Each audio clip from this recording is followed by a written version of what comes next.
And we are live here on Plus One EXP's Roll for Content channel. My name is Tony Vicenda. I am Chief Alchemist here at Plus One EXP, which is a brand that's passionate about helping connect amazing designers to great players who love their games and amazing players to great designers whose games they can love. We do that in a lot of different ways, but the most fun way is sitting down with those designers to play those games right here on stream. And tonight we are doing just that, but I will be just your humble host for the evening. We are going to kick things over to our crew because this is part 2 of Picaro.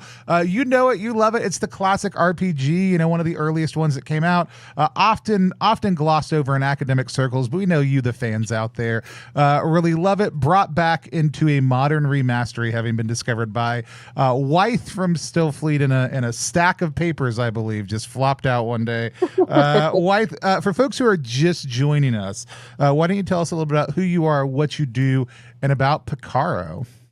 Yeah, sure. Thanks, Tony.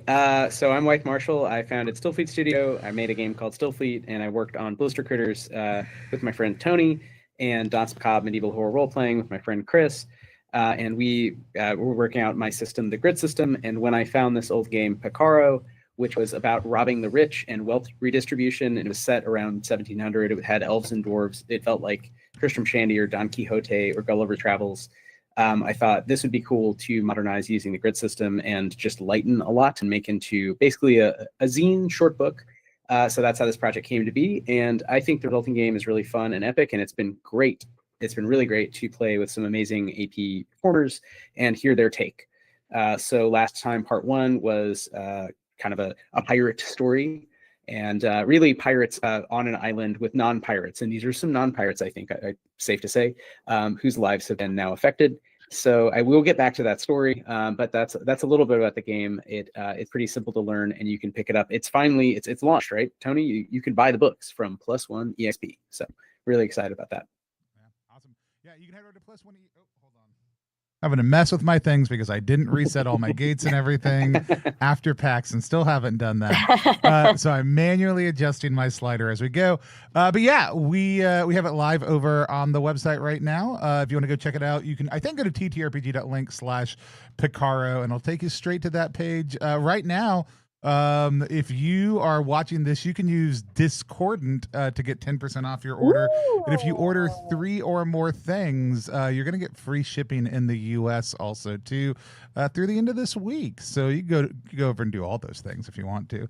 If you're a member of Zine Club, it's already on its way to you though, baby. You can check all that out at RPGZine.Club. Let's meet our other players real quick. Wythe, I'm really going to hand things over to you if you want us to walk them around. If you have players introduce themselves along with whatever character intro you want. We have already discussed safety, but we will do a quick check-in. Do we need to update any lines or veils? Is everybody feeling comfortable? All right. Cool. Wythe, you can take it away. We'll hand it over to you. Awesome. Okay. Well, we know our veils. We're not going to no teeth stuff. And we know our amazing players, Jenn de la Vega, Arthur Wells, and Fabian Lelay. Thank you for joining us once again for part 2. Part 2 of 2. This is it. This is for all the marbles, as they said in the 18th, 16th century. When last we left, you had 3 characters who had all nestled down for the night in one of your characters' homes. That would be Jenn's character, Mangang, in your sort of cave home that was very well apportioned, we found. Very beautiful. So maybe, Jenn, would you start us off, and then we'll just go around and get a sense of who is there asleep or fitfully awake. And I asked the one thing before we got going is, what is your character dreaming about? What sort of nightmare, as you've closed in on true danger, true necromancy in part 1, what piece of that has kind of lodged itself in your character's unconscious, and what does that look like? Oh my gosh. Yeah, boy Mangang was dutifully rearranging the animal jerky shelf because it has been decently rated by his guests. But he has settled down to sleep, and he knocked out because I think he's been very physical today, just running up and down the mountain multiple times, running across a beach, dodging people. So he's very, very tired. And as he closes his eyes, it becomes dark, and it almost feels like he's not asleep, like he's just on another, normal hunting walk. He's very familiar trees, very familiar rocks. Like he knows the path up and down the mountain. But as he reaches the beach, his foot sinks into the sand a little bit more. And with each step toward the water, because maybe he was going to go fishing, it starts to pull him down. And he looks around, and the water is starting to turn green. And the ground below him becomes squishy and like jello-like. And everything just starts merging, ground and water, and then he starts sinking. And he doesn't think to yell for help or gasp for air before he is swallowed whole. Oh, creepy. Then he wakes up in the morning.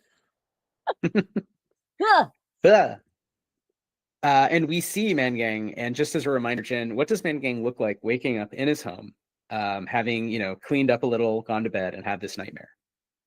He's an older bald dude, very sunburnt. He's got like red makeup swatched across his face, and he has a snake scarf that's usually wrapped from his nose and down, but now it's sort of pulled off because it's a little loose around his neck because he was afraid he wasn't breathing.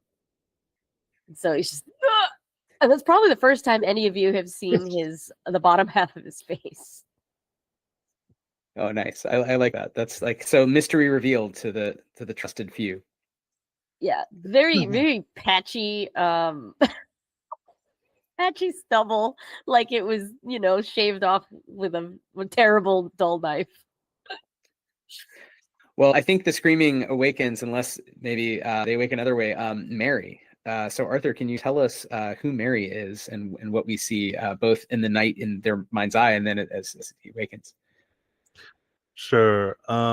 We see Mary is a small, childlike little figure who is wrapped head to toe in like clothes, who is nestled in with their new best friend, a seagull griffin, seagull puma griffin, a terrifying creature that they are sleeping next to each other. And we see in Mary's dream, the two of them are flying up over Tortuga, and Mary's not wearing like a scarf to cover and hat to cover his head, and we see he's this like weird little gray alien kind of guy who's just having the time of his life riding on this griffin, and kind of echoing the first nightmare he had. There's a moment where they're flying on the wind, these currents that they're just kind of gliding on, and there is a flash of green light that they get caught in the middle of, and the light persists instead of going away, and they start to kind of spiral down towards a small island north of Tortuga. And there's the moment right before they hit the ground, I think, is when that yell happens, and Mary is jolted awake. And I think the two of them immediately like scramble up to their feet, but then see that Mangang is okay. There doesn't seem to be anything immediately wrong. Yeah, but is definitely like shaken out of sleep. Awesome. And so last but not least, Fabian, who else is in this cave? Bowie is there, just fast asleep, clearly exhausted from the hijinks from like the previous night. And as they dream, I think they go back to that moment where they take the leg bone from that skeleton and is taunting the skeleton. Just, like the sound is very muted, and they notice that they're standing in this like just green pond, kind of like, and it's about like ankle high, and the green is like this eerie glow, and bubbles start to form around him and farther out, and everything is just dark. And bit by bit, the bubbles, more skeletons just rise up and kind of crawl towards Bowie. And it's just a nightmare of just a bunch of skeletons crawling over. And as they grab at him and climb on him, he wakes up. Nice. And you realize you are safe from skeletons, at least for now, Yes. despite them being very real. None of you are drowning in slime. You're together. The seagull griffin is stretching its puma parts like cats do in the morning, circling, probably knocking stuff over like cats do. And you hear the distant piff and loud sounds that are muffled by being about 5 miles away of cannons. So you may be that those are what woke you up, that the first cannonade, and this is the second, a minute later, you are hearing battle at sea north of you, where you were last night, where there was a great pirate ship, which you blew up at least a large portion of. And it sounds as though there is now battle there. At the same time, you will notice there is no Henri the ferret. The thief has left in the night. Oh, Yes, the wounded thief is recovered enough to just slink away. So you no longer know his whereabouts. Presumably no one does. Perhaps Delphina, perhaps no one at this point. yeah. Mangang is looking out the cave and scratching his, rear, and being like, Henri? Henri? And he's like kind of loud whispering. You don't hear any response from Henri, but you do hear hooves coming up your way from the little trail from the half-made fort below, the little foundations of what the French want to one day be a fort for a colony that they may be able to govern. For now, it's just a fort above a town that is ungovernable. And you hear the clop of donkey hooves coming towards you, as you also hear behind you over the hill the cannons. So I leave it to you. Again, you're all safe now. You're all together. You've recovered. We did some resting off camera. So in this game, you can rest and recover grit, and you get 1 wound back when you sleep. It's pretty hard to cover wounds. Otherwise, you need medicine or the weird magic. What do you do now? I have a stick that I've tied like a tiny piece of mirror on, and I'm gonna stick it up and out over where the mouth of the cave is, because we're in a very difficult place. So I want to see if anyone is approaching our area. Yeah, and not many people would know about this, but you would know that a couple of people would know, and that while there's not really a strong government in Kiona, there is a group of pirates who appoint sometimes a pirate marshal to deal with problems between the various groups. So sometimes those are dealt with at the state level between basically rich people, states employing pirates as freebooters, and sometimes they get together and sort of have a mediator, a marshal who can solve problems. And in Tortuga, this is a dwarf, a coral dwarf named Wythe the Calm, and she is riding up alone on her donkey with a great gray cape. And already from the flashes just down below in the trees, she can't see you, but you could see the flashes of her because her skin is sort of pastel pinkish and bluish and orangish, like coral. So she happens to be here. She doesn't know that we're here. She is coming to your cave. She knows where okay. you live and is coming to find you, but she is still a ways away. And I will leave it to you if you even want to interact with this person or just slip into the woods and just do something else. I will say as a reminder, when we last saw the pirate ship off the north coast with the skeletons, there was a group of people fleeing north on a large boat, on a longboat. There were 20 or so people going further north to the little tiny island, Palanquin Island, just north of Tortuga. Mm-hmm. So you don't know sort of where you left that scene. I think you all just basically ran away from exploding pirates and went to sleep. So this is, 6 hours later, right? Something like that. Okay. What was her name again? Sorry. Her name is Guaya, and Guaya. she is known to be a fair-minded, as far as pirates go, marshal who can help, kind of mediate between these different groups. So I leave it to you. You see her; she does not know that if you're home. I turn around back into the cave and sidle up to Mary and Bowie and like, Guaya's upstairs. What should we do? I mean, we didn't do anything wrong that anyone knows about. That's true. That's true. That's true. Yeah, or anything anybody else wouldn't do. I'm gonna go talk to her. I'm gonna start hiding, like I'm gonna start like taking some jerky and like hiding the seagull like griffin just so it doesn't come out and it's not seen. Yeah, you stay here. I'm gonna see what's up. And That's great. I pull on some pants and I jump on the push cart and you go back up the hill because it's a very absconded track that we're on. And then I from behind the bush on the cliff, I just start whistling. Nice. And then I pop out. And you don't know from what direction I popped out. That's great. I love the infrastructure of this island. There's one town, there's the foundations for a castle that was never finished, and there's one track that just goes around a hill at the top for like one guy. You pop out, and you basically are trying to surprise and impress the marshal of the pirates below. It's I, Guaya. It is I. I clumsily flourish. And pretend I have a hat, but I don't have a hat. She just stops her donkey as it's like going up the steep part, like trying to get up the rubble toward your home.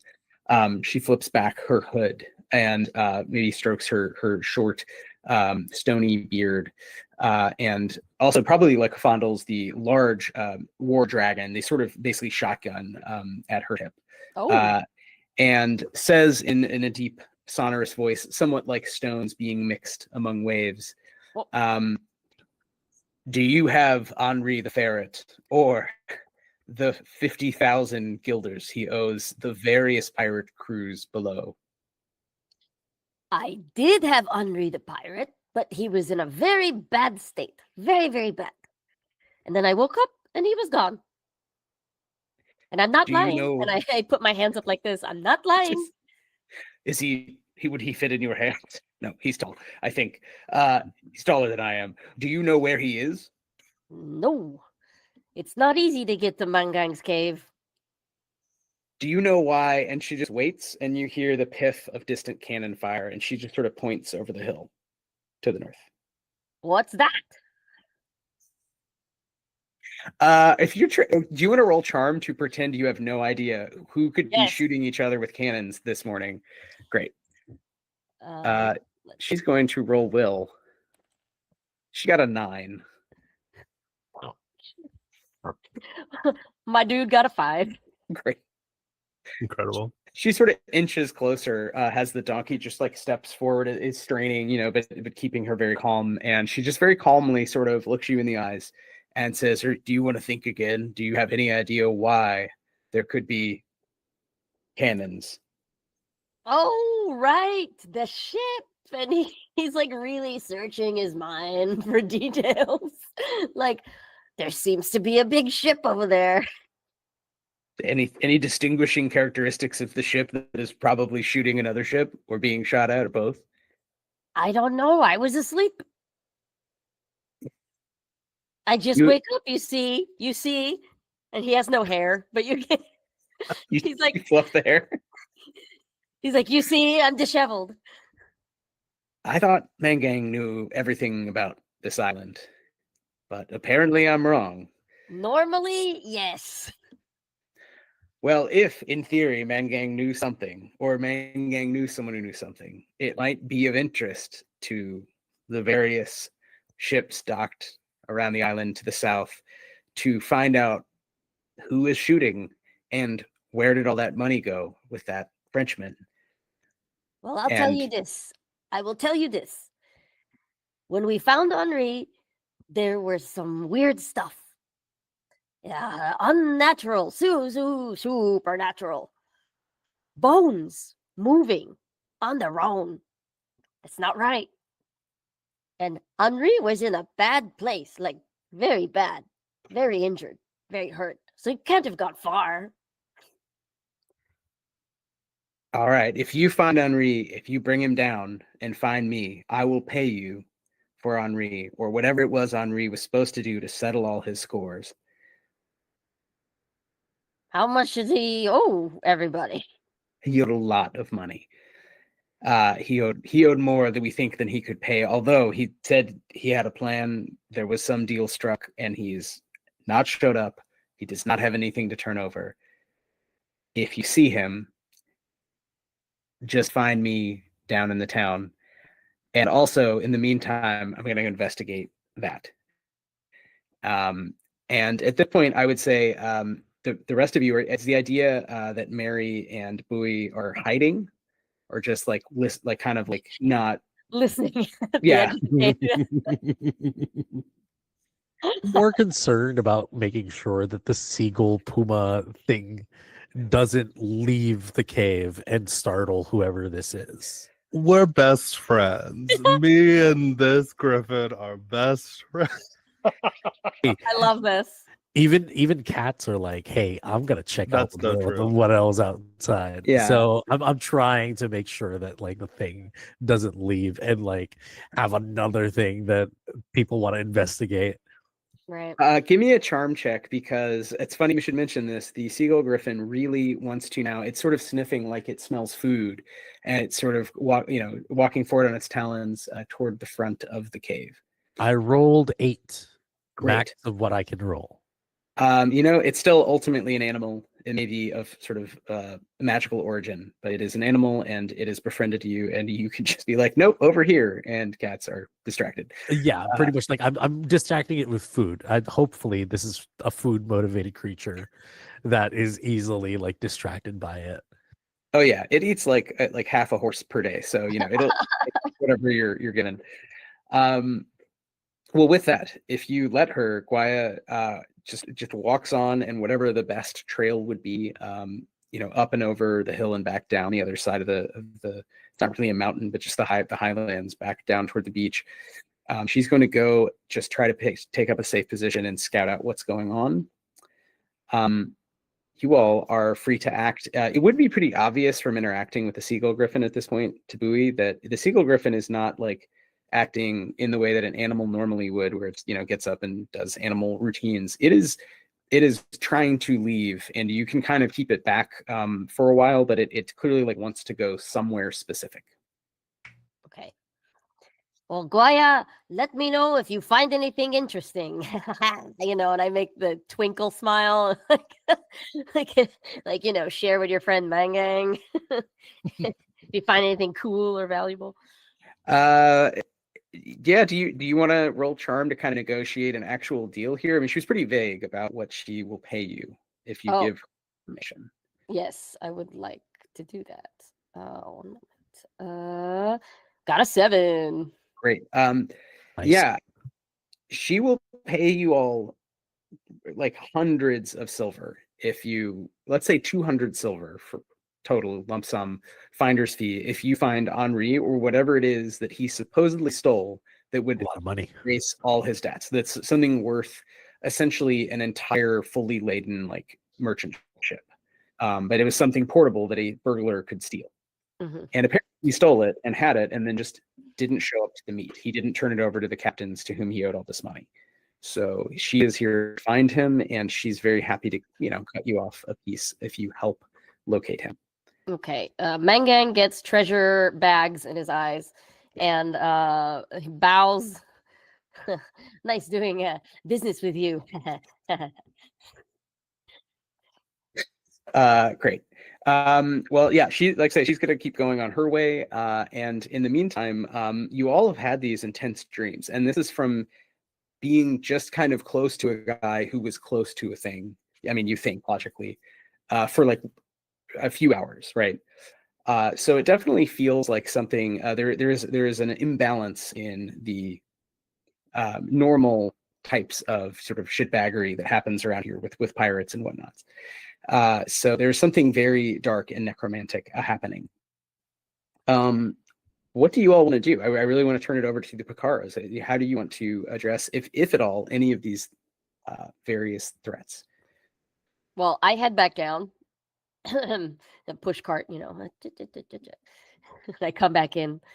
I didn't tell Goya anything except that we saw Henri. Where is Henri? And I point to the place where he was asleep. And I don't know.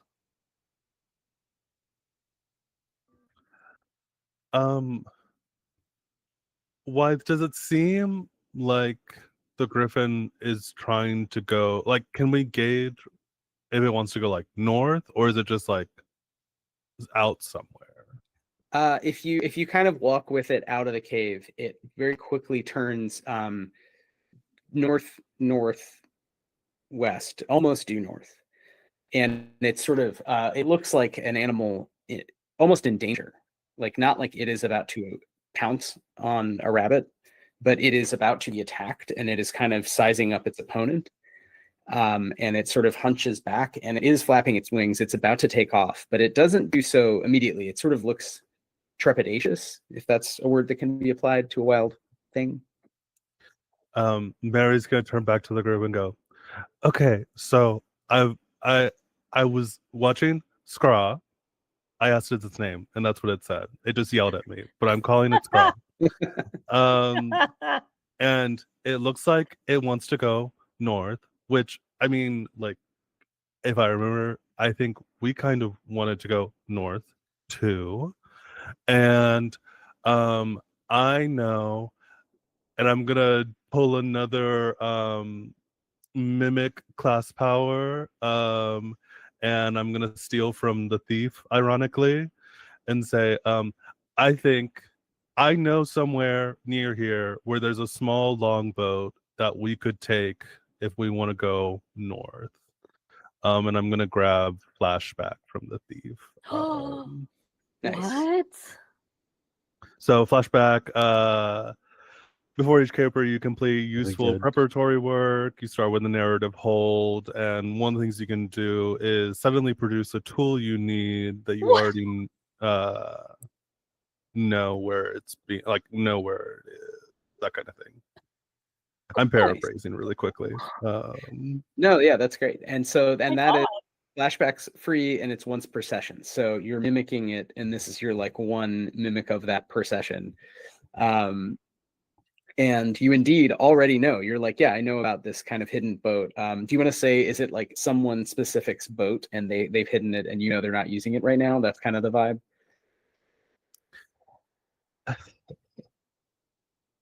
Because it's so perfect for this group, it is Henri's longboat, and I know exactly where it is.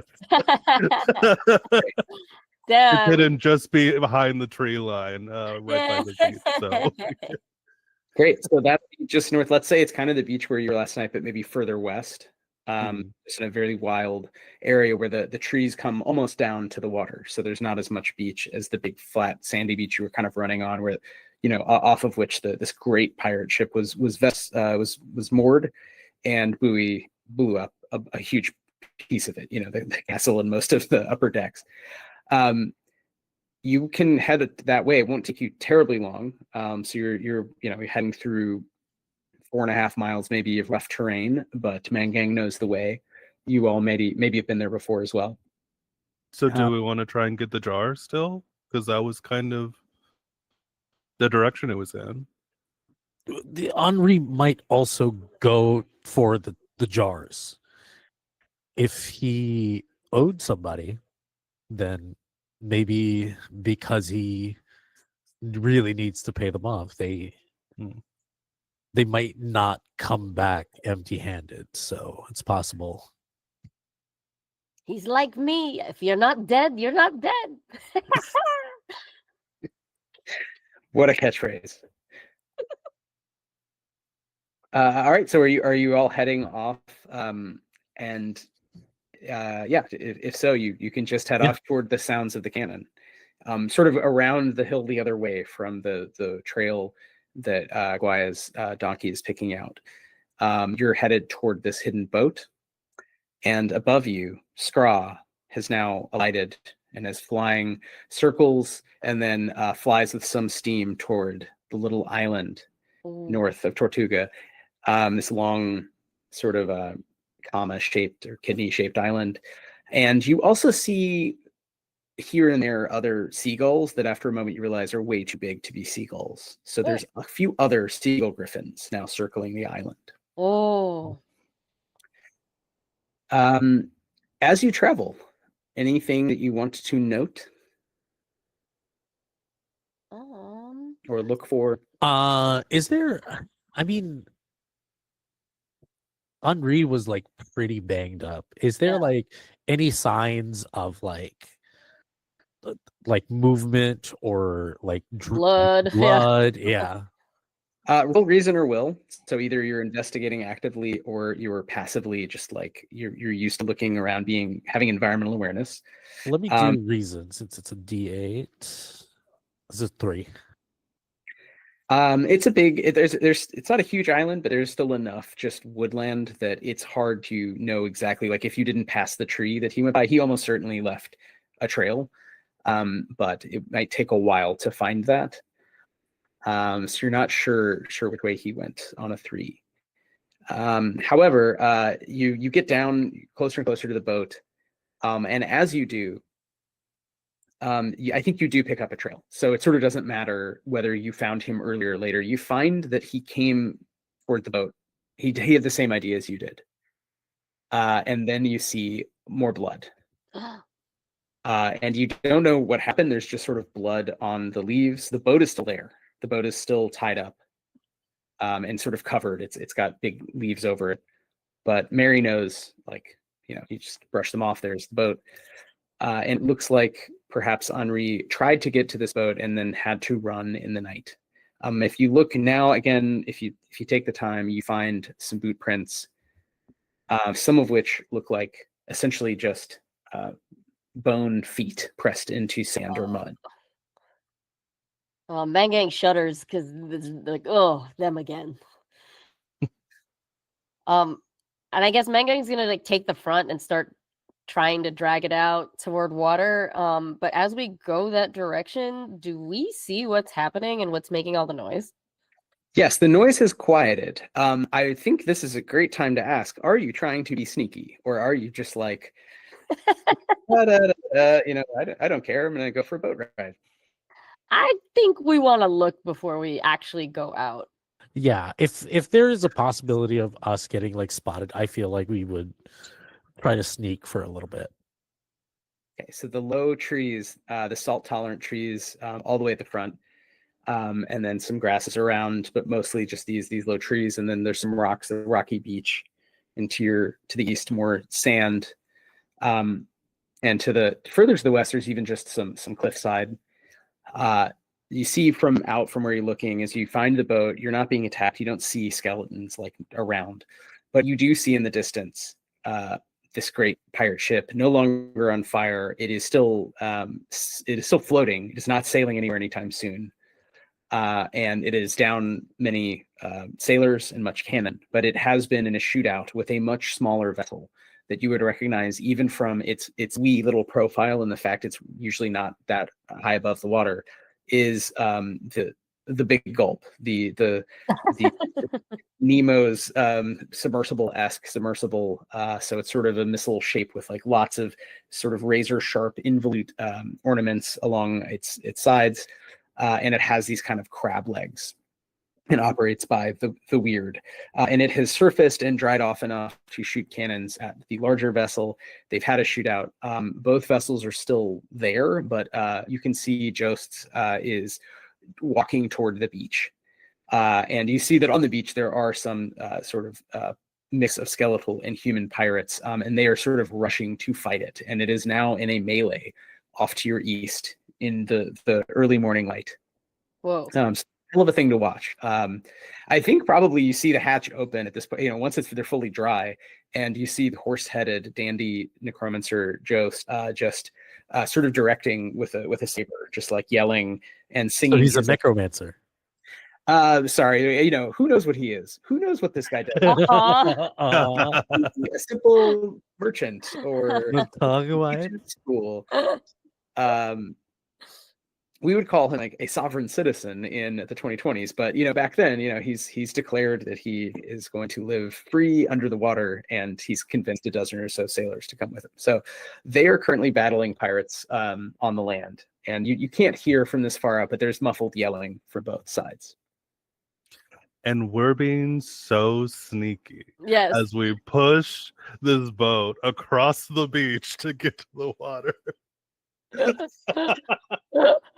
I think in the name of like sneakiness, I think I'd ask Mangang and Mary to lie in the boat and just like Yeah. cover themselves, and I'll like drift us out through the water underneath.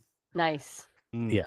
So it looks like no one is steering. Which Yeah, is very it looks like just like creepy to them too. it just looks like an unmanned longboat that is just floating on the water. Excellent. You're floating out. What is your goal? Is your goal to just get to Palanquin Island as fast as you can without interacting with the battle happening over there? Yeah. I think that's the case. I don't want to fight. Yeah. If this is a sort of Pirates of the Caribbean moment, we're like those two pirates who are kind of the dumbasses who are stuck in the jail in the first movie. I feel like that's the kind of story we're playing. The one with like the wooden eye. And, Yeah, yeah, and the exactly. dog that they're trying to get like, here's a bone. Yeah. We're Rosencrantz and Guildenstern, Right. Exactly. Awesome. Well, give me, I think maybe Bowie needs to make a movement check to do this kind of swimming and guiding. Oh, you got it. Far enough. That's 7. 7, great. So you get pretty far out, and no one notices you. And at that point, I think you do need to get in the boat and be rowing. It would be hard to swim all the way. Yes. And also how to drag the boat, right? It's kind of things for sure. It's just like doing the stealth, and as soon as like there is enough room, enough distance between us, I hop on the boat and then kind of pat both Mangang and Mary. It's like coast is clear to start rowing, and we start paddling. Mm-hmm. Yeah. Excellent. Mary, go ahead. You get in the boat and Mary goes, Bowie, you look so tired. Do you want a piece of candy? And I'm gonna give you the little piece of toffee I have so you can get some grit back. I don't know what candy is, but okay. You make a will check and you can regain 2 grit from it. What do I have to get for my will?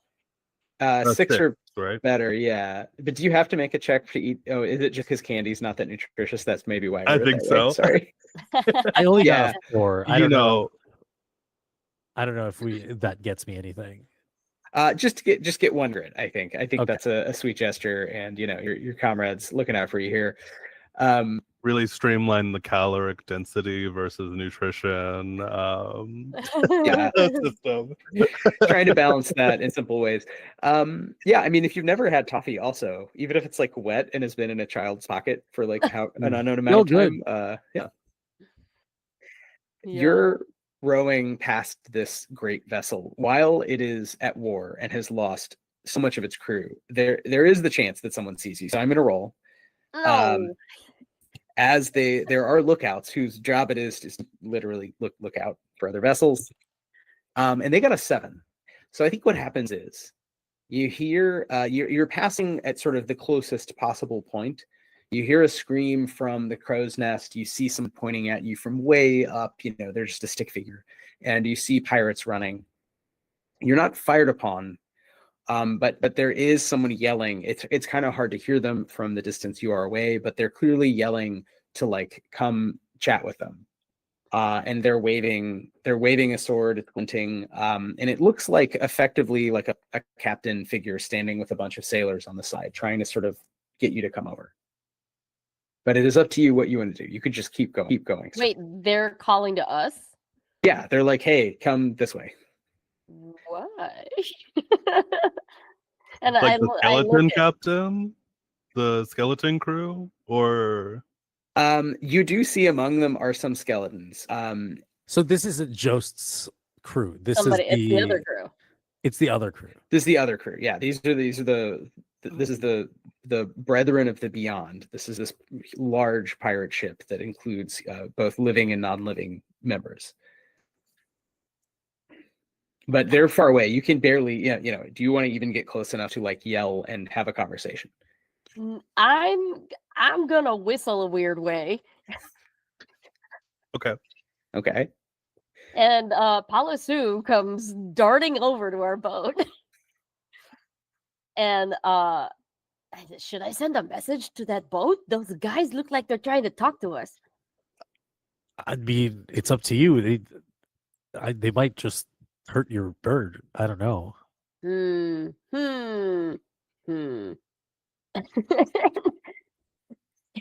don't know. Should I send a message? like, It's do up you to have you. paper? Palasu and I have our own language. It's Morse code. Okay. Well, I just whispered to Palasu, and he goes flying off, and he gets to a part of the crow's nest, like below the person, and just starts like tapping out a message of, "What do you want? What do you want?" Just over and over again. Great. Yeah, I think you'd hear confused. You'd hear like some people being like, "Look, a bird, that's weird," and some people being like, "Look, a bird that's possessed. It's making music. Kill it." And somebody's like, "It must be valuable." And over that, the captain, she's yelling that like, "Get the bird to me," and they're trying to like get her up closer or the bird closer so that there can be sort of a conversation with the bird speaking Morse code on wood. But I think they eventually work that out.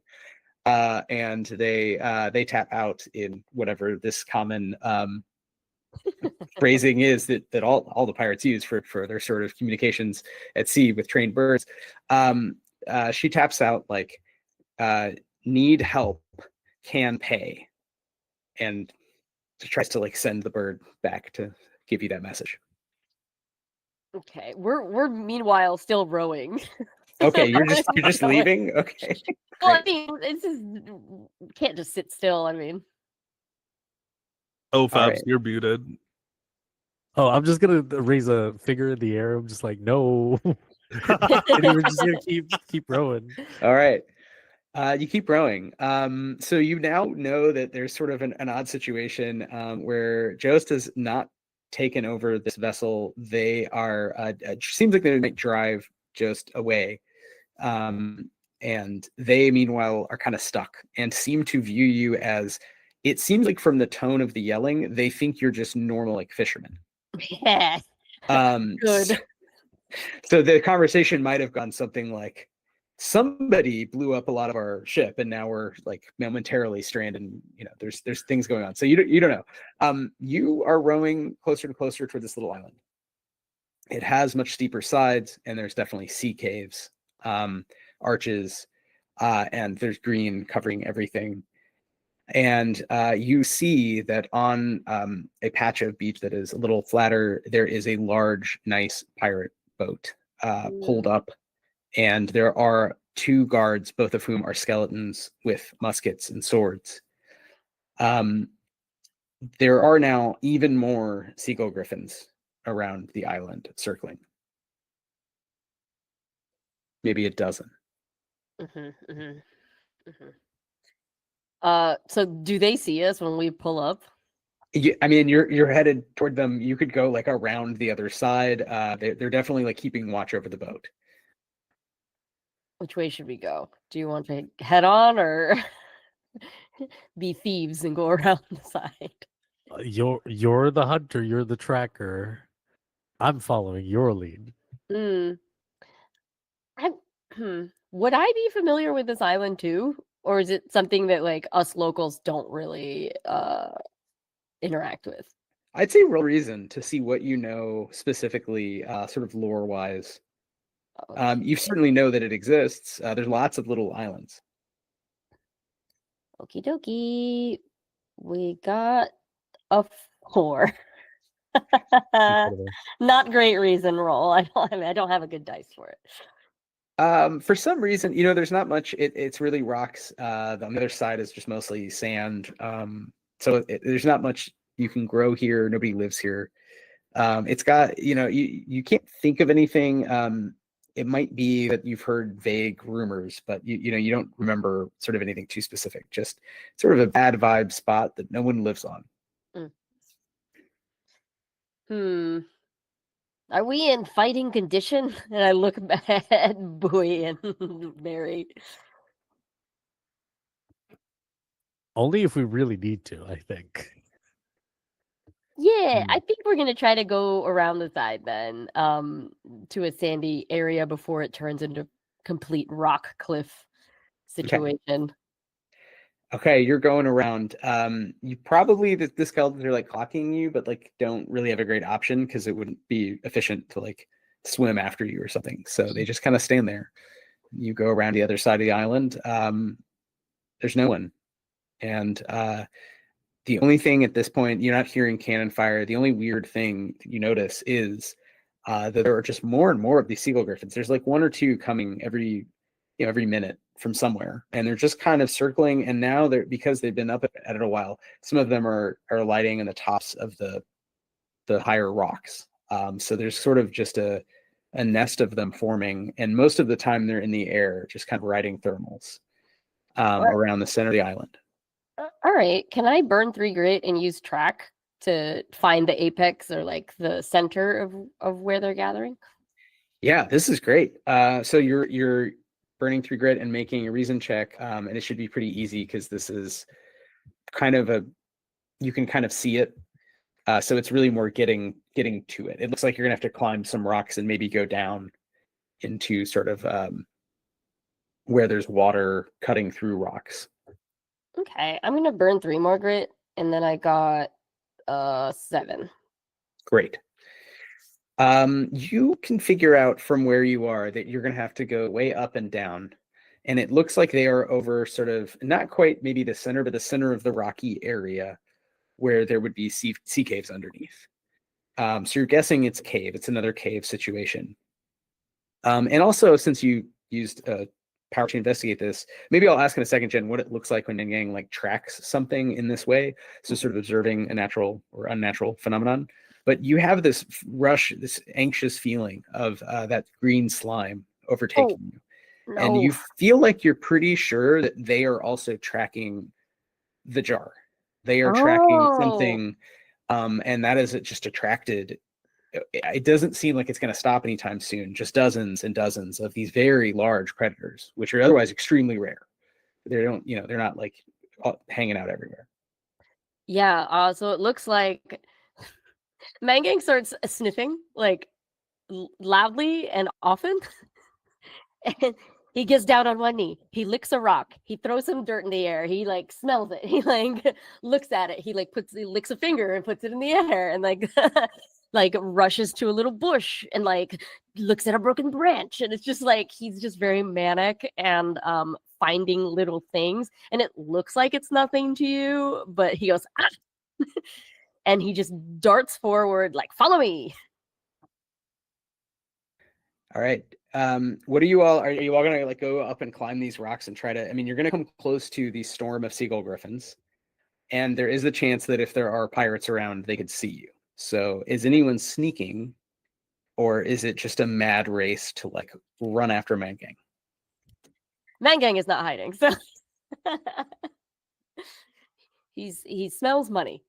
I think I'm just like frantically like following because I don't think I'll have the wherewithal to be like, oh, I should be sneaky, seeing that Mangang is so manic. I don't know about Mary, but that's just Bowie. I'll be following too. Yeah. Okay. Then you are all just sort of climbing rocks, really. And as you're getting closer to the seagull griffins, one of whom is Scraw, presumably would recognize you, but the others do not. they do get hungry. So they are occasionally just looking over, and as you get closer, you realize that you're in an immediate danger of just one of them having a snack. Oh. So at this point, I think you would all know this. It's not like no check required, but do you have a plan for how you're going to kind of, get cross over the top of the rocks and go down into the sea caves without getting just a bunch of claws, talons coming at you? Is there any fruit? Roll for fruit. No, yeah, there's definitely fruit around. There's definitely some sort of fruiting plants. Is there any like small wild animal as well? Probably there were a lot more before this morning, and now there are increasingly fewer due to the presence of the seagull griffins. But you could definitely try to go Or find at least like a carcass of like something that was half eaten. yeah, do you want to go? You want to go sort of gather food? Yeah. Okay. You take a little break to go back down, over toward the trees. You find some little small game. You find some fruit. And what I do you- find a good stick too. Okay, nice. Stick acquired. There's a diversion strategy, I'm guessing. Yes. Go for it. What do you do? Mangang has like a shirt full of fruit, and he's going to put it down on the cliff's edge and like point the stick at the gathering of birds, and then look down, and then look up, and then look down, and then he golf swings the first fruit out. Great. Fruit golf. Fruit goes sailing, and out of just instinct, a couple of these large predators kind of, X past it, just trying to grab it. So definitely you can get their attention, keep it away from you by just chucking stuff. And they will cat-like sort of pounce upon it. He keeps going Great. for the lot. It's the whole thing. I think, can everybody give me an easy 5+ movement check to get sort of down away from them as this distraction is going, and just sort of throw Mangang in as well, so everyone can just roll. And if not, a 10 is great. An That's 8. really good. Wythe, I have a question. Uh-huh. Because I'm an adorable little child, I do have the passive Cherubic. You simply don't appear to be a threat. An opponent cannot inflict damage unless you attack, steal from, or attempt to harm them first. Ooh. That is true. So if the adults got by, then you cannot attack unless you attack or steal from these wild beasts, which I'm going to guess you don't do. So Totally. Do they seem to be attacking each other at all? no, they seem all very on edge, though. They all have the sort of wild-eyed look of an animal that feels in danger. And as more and more of them come, you do see that now a couple of them are darting off and attacking those skeletons. You may not even see, you may see this like momentarily as you reach the top and then go over.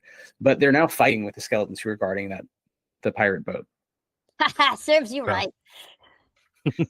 But you all scramble down, and now you're kind of coming down between sort of two big areas of rock, and you're going down at an angle into the mouth, the sort of top of a cave system that goes down and down and down into the sea. You can hear sounds coming from below, sounds like distant chanting. Oh. Always a good sign. Never a good sign. It's always chanting. Oh. Why do people have to chant? Why don't they sing? That's a good question. How do you want to proceed through the caves? It's dark in there, right? It's pretty dark once you go in. I mean, there's moments where they're pretty porous. So there's areas where light is streaming in, but there's areas that are very dark. And you don't really know where you're going. You can try to sort of follow sounds if you want. Again, there's a question of how loud or quiet you are, but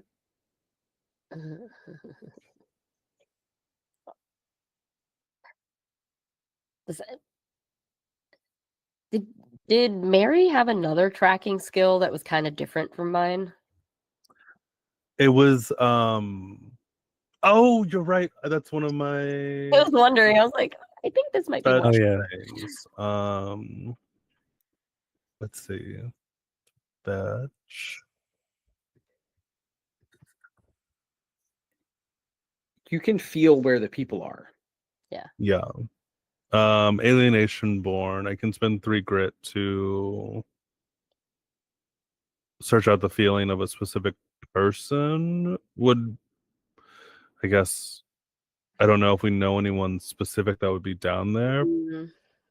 If you don't want to spend that grit, we can also just like skill our way through. Um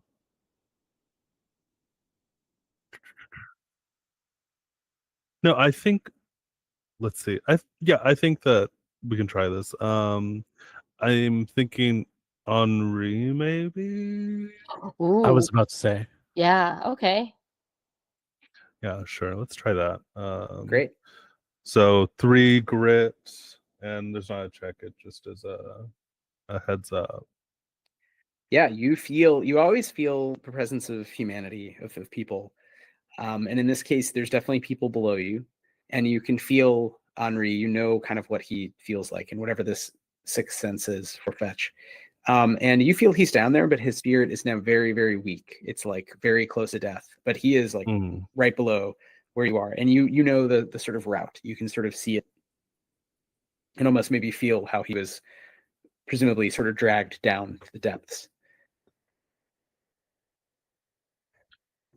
Okay. So I think I can get us there, but we're gonna have to be very quiet. I think Henri might be dying again. Again, this guy doesn't know how to take care of himself. We had a nice cave. We were in your nice cave. It could have been Just okay, but stayed now he's in gonna the be cave? dying again. Could have stayed in the cave. Desperation makes you do a lot of crazy stuff. I don't know how you do it, Mary, but lead the way. Absolutely. And Mary, are you wearing a face right now, or do you just look like a gray alien in ET, like swaddling cloth? Like, I think up until this point he was kind of all wrapped up. And fuck it, I'm taking all of Henri's stuff today. I'm gonna spin around to turn myself into looking like Henri. What? Do we know awesome. that you can do this? I don't know, but you see, like you see, Mary is kind of standing there with his little like scarf around his head, and he kind of like twists around and then throws it back, and you see Henri just kind of stand up and is just like, okay, it's still me. Don't freak out. Uh, So you now are human with a French accent. You don't have to do the accent, but yes, you are. on Mary? Mary. Ooh. My... You know, we've seen weirder things. Just a little slide of body. Don't worry about it. You'll have to explain this to me later. Okay, sure. Great. Are you going to sort of slide and crawl and drop down into the depths of this cave system? Ish. Totally. Knowing where to go, you spent the grit. Only question is, are you coming in hot? Or are you trying to sneak? You know there's people down there.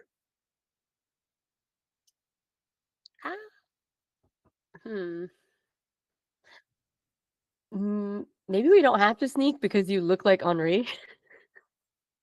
True. I don't know. I think they took him hostage. Oh. Maybe we still Listen, sneak.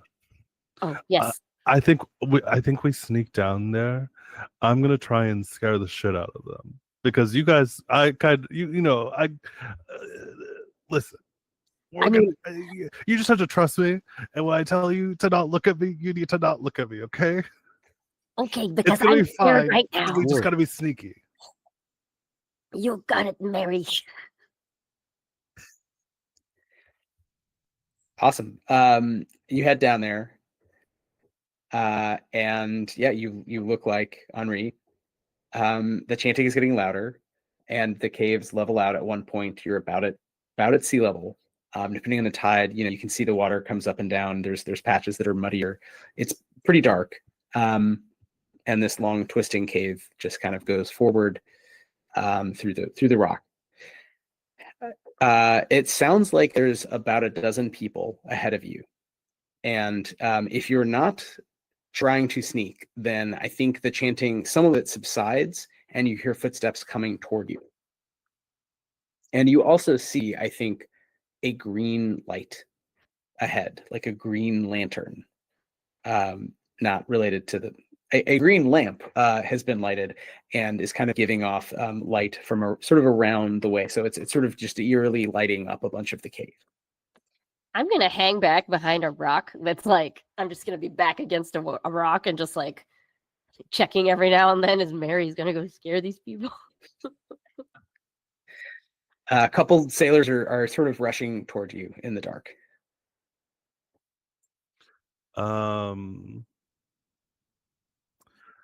Okay. This is silly. Let's see. Do I have like some kind of? Could I say maybe I have some kind of matches or something on my person that I could? Flint. Yeah, sure. It's realistic. Yeah, Some you have kind of matches little or light. something. Yeah. Yeah.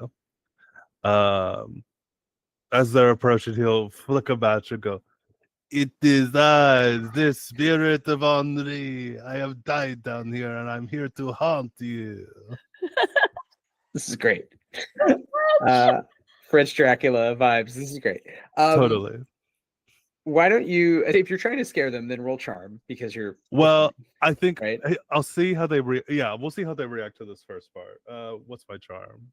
I'm pretty charming. That's a D12. That's kind of your thing. Yeah. You're just like a little baby. Okay, it's an 8. Great. They rush at you and they look at each other and they exchange in this few words in a patois of many languages you understand enough.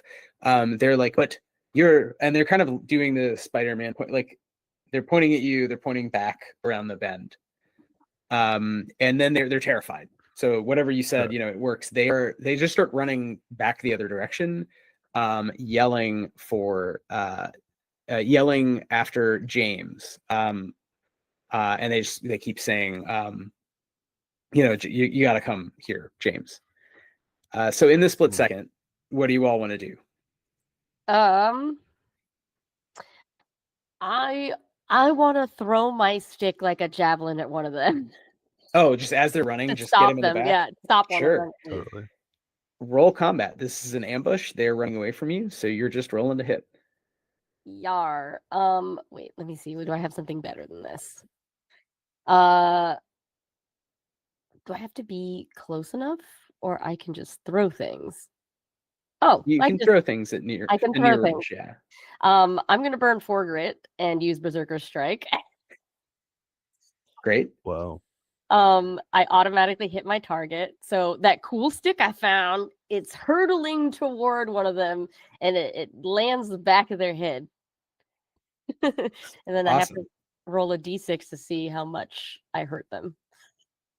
So that was a 4, which means you inflict an additional 2 wound. Great. So this will be d4 wounds for a club or a staff, and then you're going to add +2. Oh, right, for damage.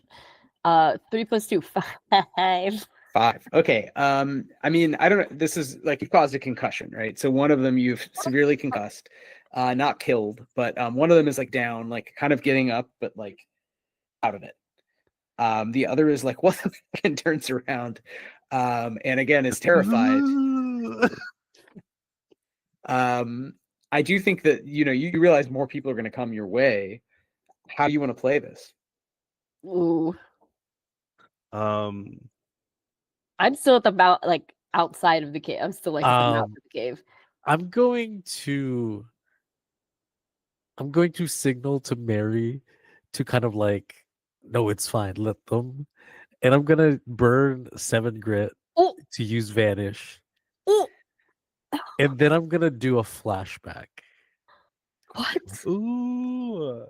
Flashing back to when I was at the powder kegs of that thing, and I see this small little like explosive, and I'm just gonna tie it on this guy and like light it as he's running away from us. Got it. So the one who's still running away, you want to make sure has this like bomb basically strapped to his back, and he doesn't realize. Yes. Oh my god. Wow. That's great. Can you give me a movement check for like how you would like do the tying on without someone noticing that like you're belting a bomb to their back? You got it. I got an 8. Bowie's just is like, James Bond level moves here. Just really, really impressive hands, Yeah, how do you do it? Is it like you have like a, just a loose belt or piece of cloth or something, and you quickly fashion this kind of. Yeah, I think I have I always have like a fishing net, Right. and like I would like cut a piece of it and then like kind of fashion it in a way that it's like some of like the fishing hooks would just easily hook on this guy's thing, and then I will just like use a flint to just while he's like distracted. It's like, oh, my friend got concussed. I'm like, Yeah, this second. I mean, he's like not actually going to stop, but right, he's distracted, doesn't notice, and then runs back. The chanting is all but stopped. You hear one voice still chanting, and everyone else is rushing this way. And then this loud explosion, because it's not a large, this is a huge, like dry limestone cavern, like you'd see, like out west. I mean, these are small, low caves. There's mud. There's a sandy sort of, like, basically just wet sand everywhere. It's loud. It's loud. Yeah, Rocks are sort of falling. right before the explosion, I look at the two of my friends, and I'm just like, and then like just cover my ears as it like explodes in the distance. Yeah, rocks are flying. Rocks and frankly, like body parts. Can everybody give me an easy move check to not suffer any damage from just like debris and things that are falling? Yeah. Oh my god. Got another 8. You were born for this. Great. I got a 1, but I'm gonna use Quibble. Oh, great. Which is at no cost. I can re-roll a failed roll. Good skill. But I must use it immediately, and I must re-roll my next success. So that's the exchange. So I'm gonna re-roll. Are we able to boost rolls Wythe in this game? I know in grit, there's boosted. Yeah, you can always add +3, +6, or +9 out of your grit, which is a flat bonus. So you're just burning that much and getting that much on the roll. So it's a big swing, but you'd still fail on a 1. But Quibble's an interesting power because you can just immediately re-roll. You do have to re-roll your next success. So I have to remember that. So I'm gonna write. That's actually really good that you're I'm just gonna trading Quibble. places with it. Yeah. Mm-hmm. I got a 7. Great. So in this instance, none of you are harmed by this explosion. You all were ready for it, for one. And you're all pretty fast. So you're jumping back, you're covering yourselves. Rocks go flying. And it is quiet actually for the first time. So you don't hear the chanting of even the one voice, which was it's like a language none of you have heard. It sounds antediluvian. It sounds weird. Esoteric. Yeah, exactly. And now you don't hear anything other than just ringing in your ears and the movement of pebble-sized rocks from the ceiling, splashing. And then you hear, God fucking damn it. You just hear a string of curses in English from around the way. And you hear one figure like moving around. You might hear groaning. But it seems like basically all of the pirates just got blown up. All of the pirates who were helping chant and or guard. So yeah, I mean that was pretty brilliant because now there's really one opponent who is rapidly trying to figure out what to do. So in this moment, do you try to get the jump on the situation? What do you want to do? First, I find another good stick, and then Hey, that's my power. I can find a good stick Would it be the anytime. same stick? It's somehow that stick. I mean, you do have the power, so somehow the stick miraculously survived. Like it wasn't blown up. It was just blown in a direction, and the direction was next to your hand. Obviously. I think what I'm gonna do is just like scuttle around and finish the job for those who are just surviving. Those groans, I will be like, shh, it'll all be over. Yeah. I sort of follow you, but also like just knock people like with the end of my stick, like ah! A descaling knife, I'm just like, Uh, Whoa. Whoa. Okay, I'm just knocking them out. I want to try and sneak further in and see if I can get a look at this guy. yeah. You go around the corner, and your ears still ringing. You hear your comrades behind you, giving the coup de grace to these pirates who are from sort of all over. They're speaking different languages. These pirates all have some sort of what looks like a sort of charm, look like a rune, but it's like a rune you've never seen, like around their neck or something like that. And you get around the corner and you see one youngish, maybe 30-ish human man, fairly clean cut with like the big mutton chops, who had a pretty nice set of digs, not captain's clothes, but these would be the clothes of someone who is a high officer rank on a ship. Now they're all covered in dust and blood. And before him on a large rock, they've dragged a large flat rock, is tied up Henri, who's been carved into his skin, or these strange runes. So he's been stripped to his waist, and he's bleeding to death slowly, and he's half out of it, just barely barely alive. And this young man has lighted a bunch of candles. There's sort of on rocks behind him, and he has an old, what looks like a log, so a log on a ship for sort of noting the ship's movements in the wind and other weather conditions. And he has it open, and he was reading from it, and it's thrown out of his hands. And next to Henri on this large rock is a jar that's very, very old. And on top is a lid that's tightly waxed on, of what looks like a black stone, and carved into it is that rune that they're all wearing. And this is sort of just glowing green, just spreading green light. So it gives a really weird, eerie sort of vibe to the whole place. This guy is really not sure what to do. You really, really screwed up his plans here. So he's kind of just picking up a dagger and is looking at Henri, and looks like his first thought is like, okay, let me just kill this guy, grab the jar, and leave. I'm dressed for the occasion. I simply must. I think this is crazy. Mary's gonna go into the room and point a finger at this man and go, "Stop! I am the ancestral spirit of Henri's family. And I command you to stop." Amazing. Just as he's kind of motivating himself to like just do the deed and just see what happens, and maybe just cut and run, you see this officer stop and look at you, and his face, he just has the same astonished look of like, but I've surely got that one, but you're that one. Fuck. And he just sort of moves the knife aside, like maybe I'm going to be in a knife fight with the other Henri, and says, I haven't killed him yet, though. And also, who is that? I don't believe that's how this works. I think Grandpapa should be back, not you. You're just a sacrifice, not the man of the hour, as it were.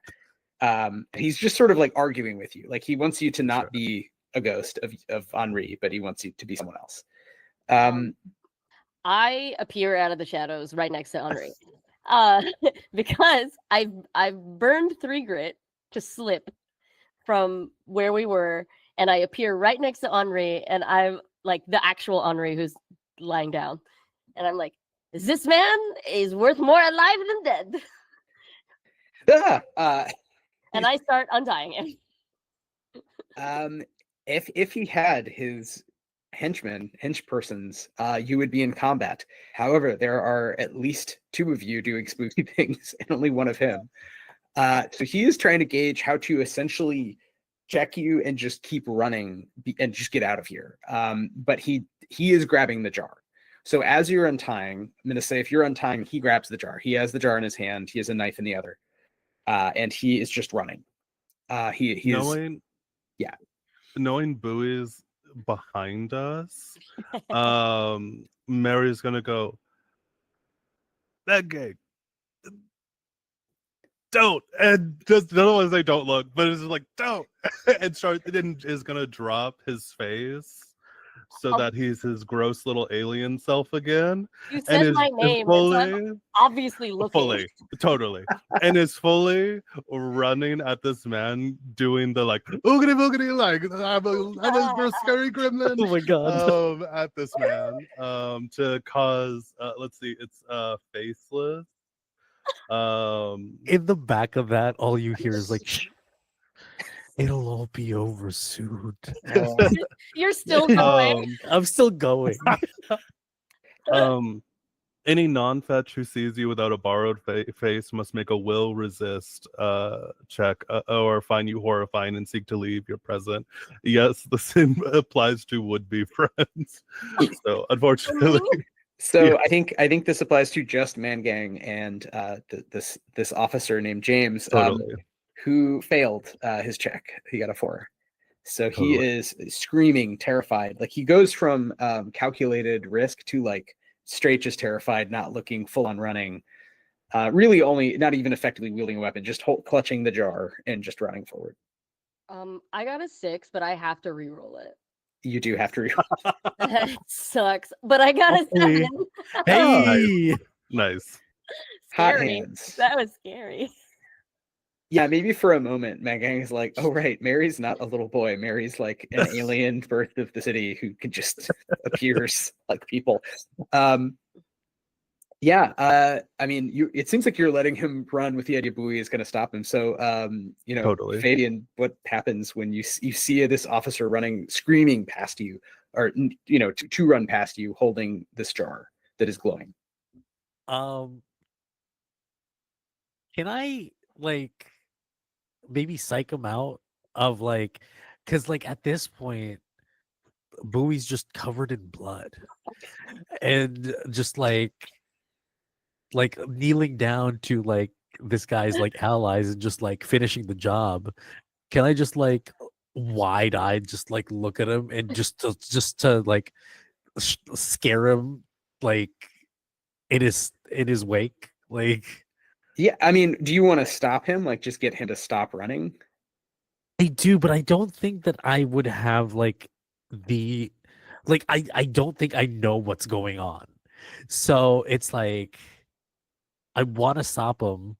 I think I should, but also I don't think I have the like the reaction time of like, oh wait, this is the guy that we have to stop. Mm-hmm. So yeah, maybe like see if I can scare him in a way of what I look like to slow him down before like anybody tells me to stop this guy. Yeah, sure. Roll charm to intimidate him, and you're trying to kind of use your presence and just be like, what the like, hey. I just got a 2. Great. He's still running. And he is not, you haven't lost him. He's just past you. And now he has to kind of scramble out the caves, and it's kind of harder to get out than in. But he is just trying to leave, and you do hear sort of echoing down from outside that there's more and more screeching of the seagull griffins. So he's kind of leaving you all to just be among the seagull griffins.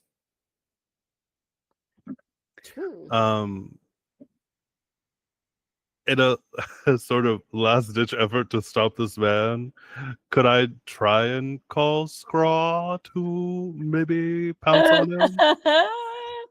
How do you have a special your one day with Scraw, did you develop a special like signal?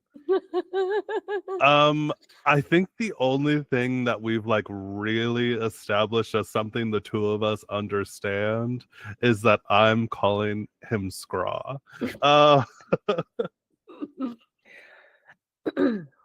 Sure. Why don't you? So you're kind of running after the officer. Mm-hmm.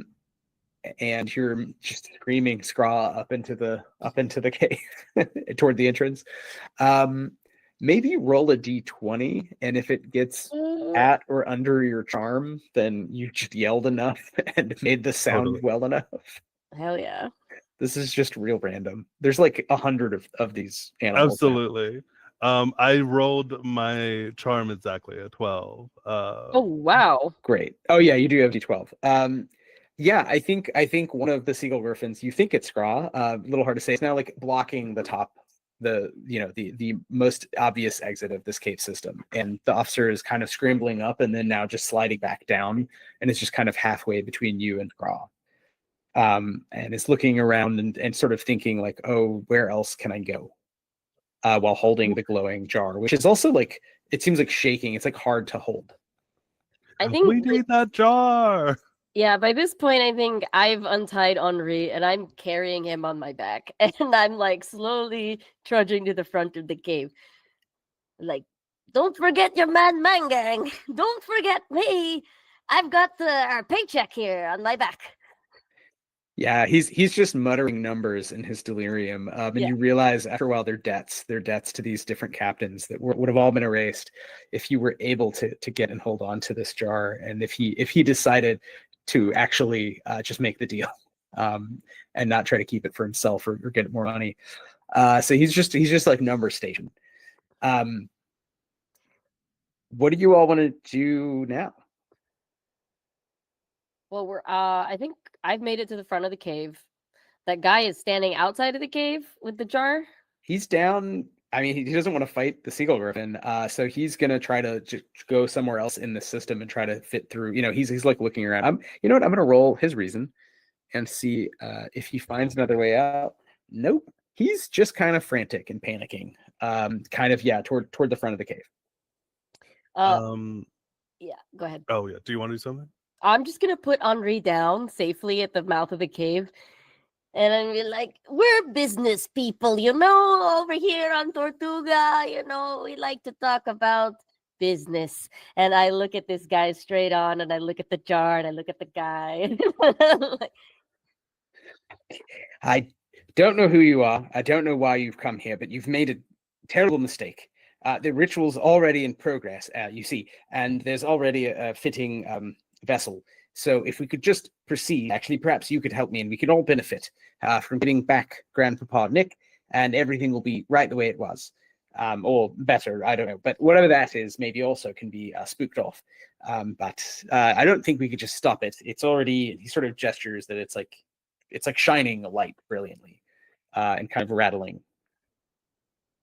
You started some kind of ritual?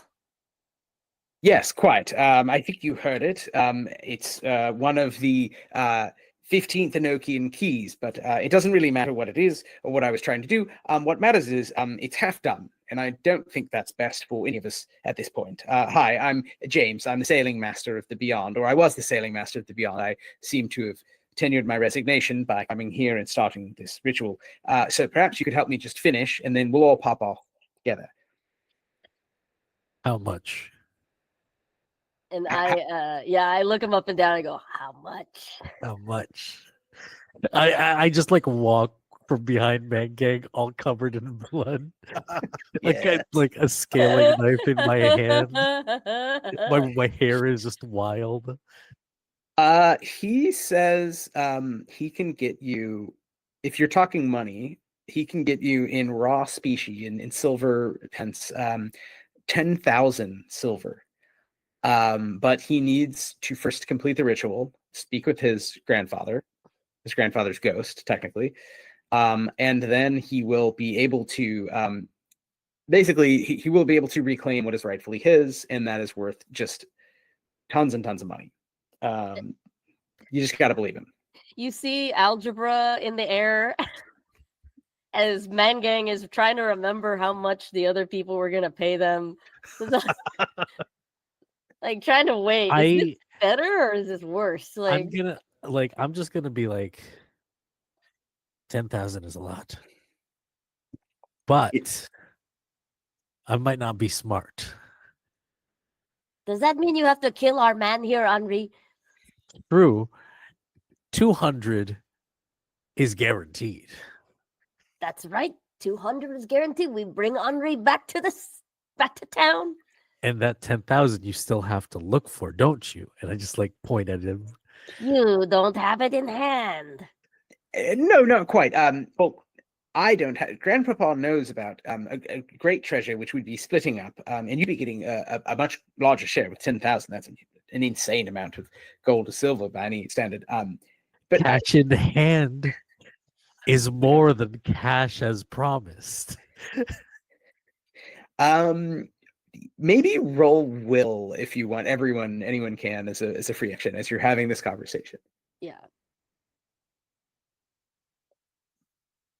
Let's roll a 3. I got a 10. Oh, Jen's Seven. pretty good. 10 to 7. I think maybe in different ways. Mary, and maybe it's more like a sixth sense for Mary as a fetch.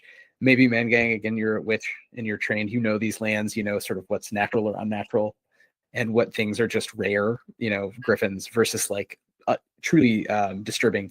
And you sort of feel that the light is not random. The movement is not random. It's almost like pulsing, like a beating heart, and it's pulsing in the rhythm with his heart. And you can feel that as you're talking, he's losing his will, and something is kind of taking control of him. And there's this sort of greenish glint to his eyes. And so if it's not the dead body of Henri, it feels like this guy is about to be possessed as you're talking with him. Man, okay. I don't know. Mary, what do you think about this? I mean, Henri is still guaranteed money, is all I'm saying. And Mary goes, and it's rude to call me a thing, and pulls out a sling. And I'm going to I'm gonna burn 6 grit. Because I have a D4 on my combat. Okay. For an 8 to hit Ooh. this man. Nice. That does hit, although narrowly. He seems possessed now of a superhuman strength and agility, and he's takes a deep breath and jumps back and gets thwacked in somewhere by the slingstone. What damage do you inflict? It's a D4, so that's gonna be 3 damage to this dude. Okay. It looks like a blow that would have caused serious injury to a mere mortal. He sort of shrugs it off and sort of looks at you now, and his eyes are fully glowing green. And he says in a deep, gravelly voice in Dutch, and can repeat it in whatever languages are spoken around these parts. With whom am I speaking?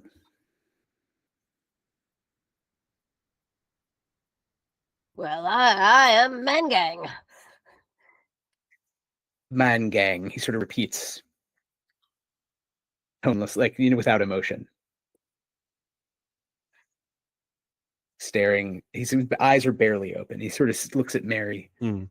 Oh, my name's Mary. Mary. And he looks at the blood-covered buoy. I look at Henri. Henri. I am Captain Nicholas de Rook. I am the captain of the Beyond. I have been slumbering for some while, and I have been provided a vessel to return to my vessel. And you all shall be named mates if you can help me get back to it and set sail again. And he's just ripping apart. He's ripping at the seal of the jar to take the lid off. Ooh. Do we want him to do that? Listen, I live by the number 1 rule of Tortuga, which is live another day. I'm not gonna try to stop the big scary ghost from opening his scary ghost jar. Yeah, I pat the real Henri on the shoulder and I go, buddy, we gotta go. Get you home. You're too drunk. You're gonna be fine, right? You were able to leave my cave last time. You can leave this one. And I rub my hands together and I go, okay, boss. What do you want us to do? Okay, you just work for the. All right, cool. Captain Daruk. On the signs of my eyes. is trying to get the lid off, and he'll need a moment to do what he wants to do here, but he's going to do it himself. And he says, in the meantime, it seems like a foul thing has occurred to my soul. It has been sundered, and it offends the natural world.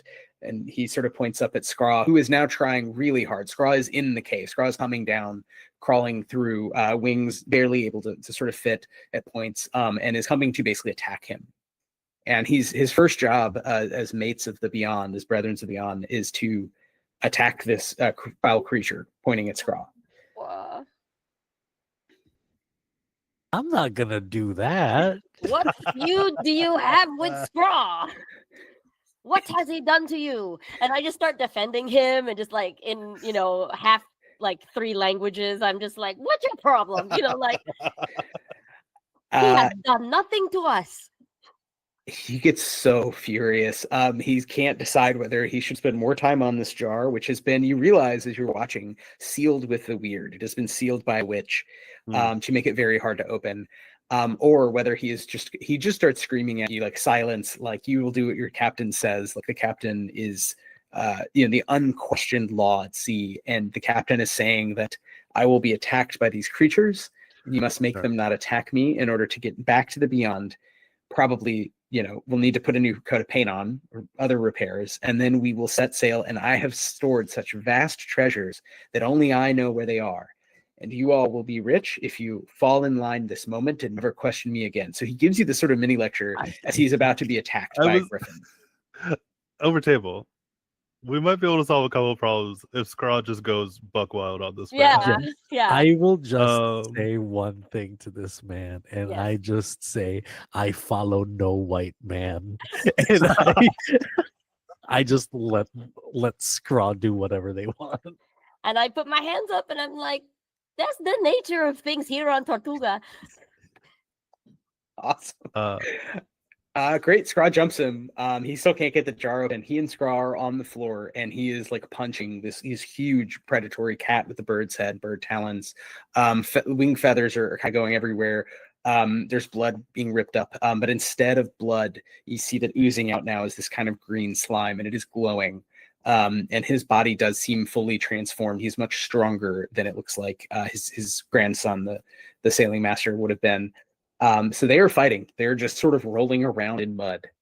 Can I get the jar and run? That's what I'm going to ask. Does anyone have any good yoink skill? What would a yoink be? Yeah. I don't think I have enough grit. I do have like really good movement, but I don't know if I can. I mean, I am the thief. You could use the power steel, but at this point, because it is a melee, it's not like this isn't really a precision job, right? This is just grabbing something and running. So I think a movement check makes total sense. He would be at disadvantage. He's in the middle of combat. So if someone wants to be like, I just go for it, I mean, you'd have the upper hand, and that you are not in combat with a 7-foot-long predator. He is. Yeah, I am a cut purse. You have talent for move checks related to stealing. That would apply. Talent. Let's go.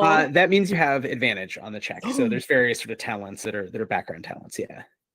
I give you a motivational speech. He can't beat that. He is a D10, so you would have had to at least get a 9 total, and then he could have beaten you. But he has disadvantage, and you got a 10. So you grab the jar. Jen, do you want to do the motivational speech? It's very short because boy's pretty fast, but that's right. We bow to no man, not from this island. And I'm just wagging my finger as I edge out of the cave. Fully running. We're running while Bowie's doing the thing. And on my way, I pat Scraw on like the head. It's like, good boy. And I take it. Excellent. You have the jar. It feels hot in your hands in a way that it's like not the same heat as like a fire. When you touch something icy, it feels hot because it's using the same receptors. It's that thing. Like, it's not on fire. It's not going to burn your hand. It just feels wrong. I'll wrap it in the rest of like the fisherman's net and just like hold it like that. Excellent. So it just looks like you caught something in a little net. Yeah. You're crawling up through the cave. Beyond the seagull griffins are going crazy. More of them are trying to get through. And at this point, you have a choice. You can try to sort of fight your way through a bunch of griffins, or you can try to find, there are other ways out of this cave complex. They're just not as obvious and large. So you're going to have to do some sort of crawling around. But it is up to y'all. Meanwhile, the fight continues behind you. Something may change there. Yeah. Can I burn 3 grit to track our way out of this? Like, I can find places of interest. So, like, our boat. Yeah, I think that's fair to say. If you burn the grit, then you are able to find a safe way out through a smaller side tunnel that may go into the water for a brief moment, but you all can swim, and you just keep going. Same sequence as before, except now they're in a cave, and Mangang is licking the ground, touching the wall, licking a finger. There's no wind, that kind of... Yeah, absolutely.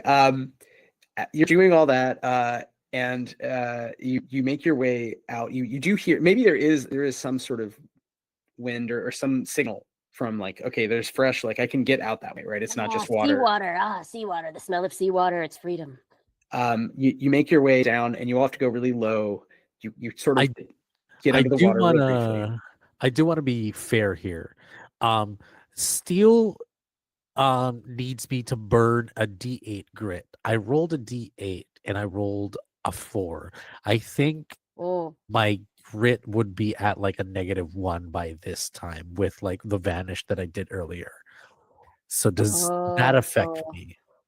So I was saying earlier, you don't need to use steel because you're not sneaking in and trying to steal. You're just grabbing something from a guy in the middle of combat. So it's pretty much like, it's not stealing in the sense of Ocean's 11 planning a heist. You're just like, I just wanted to be. I just wanted to be sake of fairness. I didn't want to be like, "Ooh, look at me! I'm just like doing everything."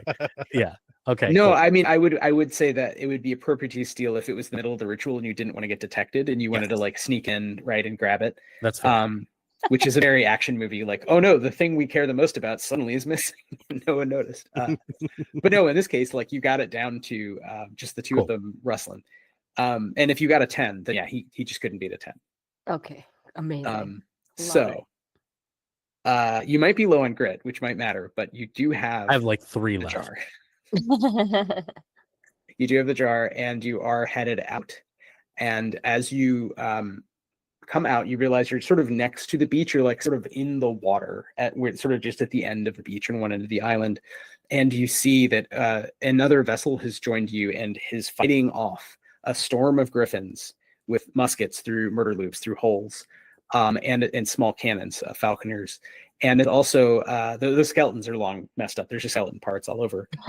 But it's also just trashing, just stepping on the pirate boat, and it's just splintered the pirate boat. And it is the Groat Gulp. And you hear from within the chanting of the sailors as they are trying to stave off the storm of griffins and get closer to this art, which you have now brought to within 100 feet or so of them. Don't know if they've seen you yet, but I wanted to ask, is this a place to take a break before we have our exciting conclusion? Yeah. Sounds great. Sure. Sounds good. Okay, so you're emerging. It's let's say 11 a.m. In game time. You're 100 feet away from a walking submersible, and some guys chanting and shooting griffins with muskets. Feathers and blood are everywhere. It is chaos, and behind you, an eerie green light has followed you out. And also the sounds, right? It's in your hands. It's your net. It's unstoppable, and you do hear the screams of someone like basically punching a griffin into unconsciousness. And you have a feeling that maybe Scraw isn't going to come out of this contest. So we'll find out when we come back from a little break here. In just a few minutes, we will be right back here on Plus One EXP. We'll see you then.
And we're back for the finale of our two-part play of Picaro.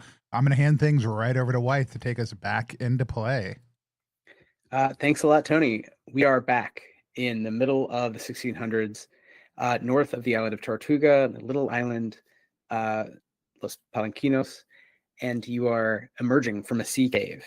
And buoy, covered in blood, although some of it is being washed off as you're sort of swimming out into the muck, into the tidal pool area, is holding a net, and within the net is a jar, and the jar is glowing, and it feels like something the size of a rat is kind of bouncing around within the jar, wants to get out.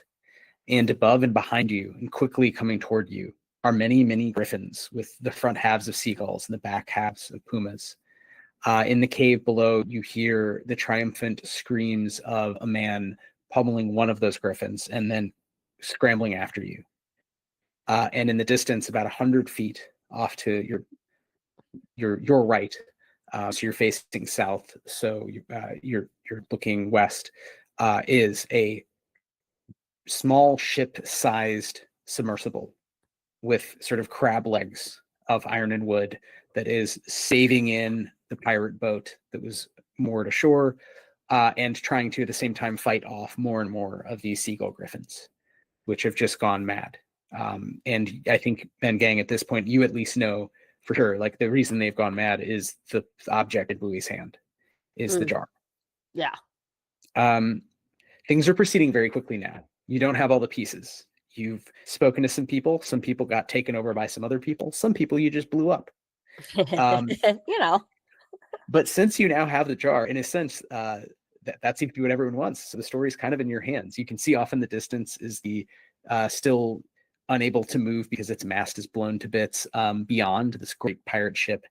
And you probably see at this point that there's some people on the shore. You may not be able to see that far, but if you did, there's people on the shore maybe conversing with those pirates. So there's sort of, civilization has come to detect that there's some sort of pirate war happening on the north side of Tortuga. What would you like to do now? I'm gonna try to think back to our conversation with Yost. How much was he gonna give us for this? I think he said 500 between the three of us. Yes. And yes, it should be Yost. And for some reason, he says it Yost, and maybe it's because he's a biomechanical golem made by a witch. But Jost offered you 500. Guaya offered you 200 for Henri. Mm-hmm. The ghost of Captain Nicholas de Rook offered you 10,000 silver pieces, as did, or rather, James, his grandson, whom he possessed, did. And he offered sort of unclear, untold riches as a professional, ghost pirate. It's up to you what you want to do. You don't have any money right now. You just have an unconscious French thief who is in debt, heavily in debt, and a jar. Yost wants it for money. What if we just sort of make this not our problem? I don't think we need to hold on to this thing longer than we need to. It seems dangerous. And he looks up at all the griffins. It's either we give it to Jost or I throw this in the ocean. And he's right there, right? Yeah, Jost, they're now walking over toward you, and the griffins are coming at you. And so at the same time, they're coming toward you, and not attacking you at all. They're just trying to get to you. The thing doesn't move that fast, so it is like a human walking speed. It's just really big. So the big gulp is walking along the beach. The griffins are now coming down and really trying to attack Bowie. So you do need to start making essentially checks to be out in the open. How far is our boat from us? Your boat is around the other way. Oh, so kind of on the wrong side. We're not near our boat. Yeah. Okay. I thought we were trying to go to our boat. That's what I was tracking for. Oh, I'm sorry. This was just I'm sorry. Then that is maybe my bad. I was just giving you nearest exit. Oh, okay. There's an exit right there. I mean, we can just go with it. It's fine. Yeah. Over table, are we cool with getting the money from Joe's? I'm okay with it. I'd rather get rid of the thing. Yeah. Bowie is probably starting to run away closer to Jost while we decide because they don't want to get eaten by Yeah. seagull griffins. I found 2 good sticks. And I'm just, swatting the air going, yeah, yeah, yeah, yeah. I'm really good at dealing with like talkie situations. Are you cool if I grab it and run? I think we do like a I'm running, I see you running, and then I pass you the net. Yeah. Totally. It's a classic football, rugby type of, maneuver. Exactly. Yeah. Two-handed, like, choo. Everybody give me an easy movement check. I'll say this one round is easy, and then it's just going to go to harder and then combat. If you stayed outside, otherwise you're going to get there because they're coming toward you, you're coming toward them, and if you're just running full on and all you're doing is passing one object, you don't have to. It won't be more rounds. But there are a lot of these animals, and they are incensed. And now that they can just see the jar, I mean, they've been trying to sort of figure out where it is, wait for it, but now they just see it in your hands. I rolled a 6. Got it. I also rolled a 6. With that, you're all jumping over. It sounded like Jen, you said 8. Mhm. You're jumping over or ducking under, and they are coming close, but none of you are harmed. Maybe you can imagine, we see close-ups of like bits of your clothing just being ripped apart by these talons, but none of you are harmed. And you make it to the protection underneath the big gulp, and there's a hatch in the bottom that is sort of rectangular that falls down, and a sort of tongue-like carpet rolls out. And you see these sort of stiff, it's real Baroque play technology is kind of keeping it down at you. And you were meant to run on, and you see Joseph is sort of standing there egging you on, like, yes, please come up, please, right now, hurry. And there are soldiers shooting at the griffins, trying to keep them away. Yeah. I'm like, we are just coming on really quick. We're not joining your crew. We're not joining anyone's crew. You cannot contain us citizens of Tortuga. Listen, he loves that.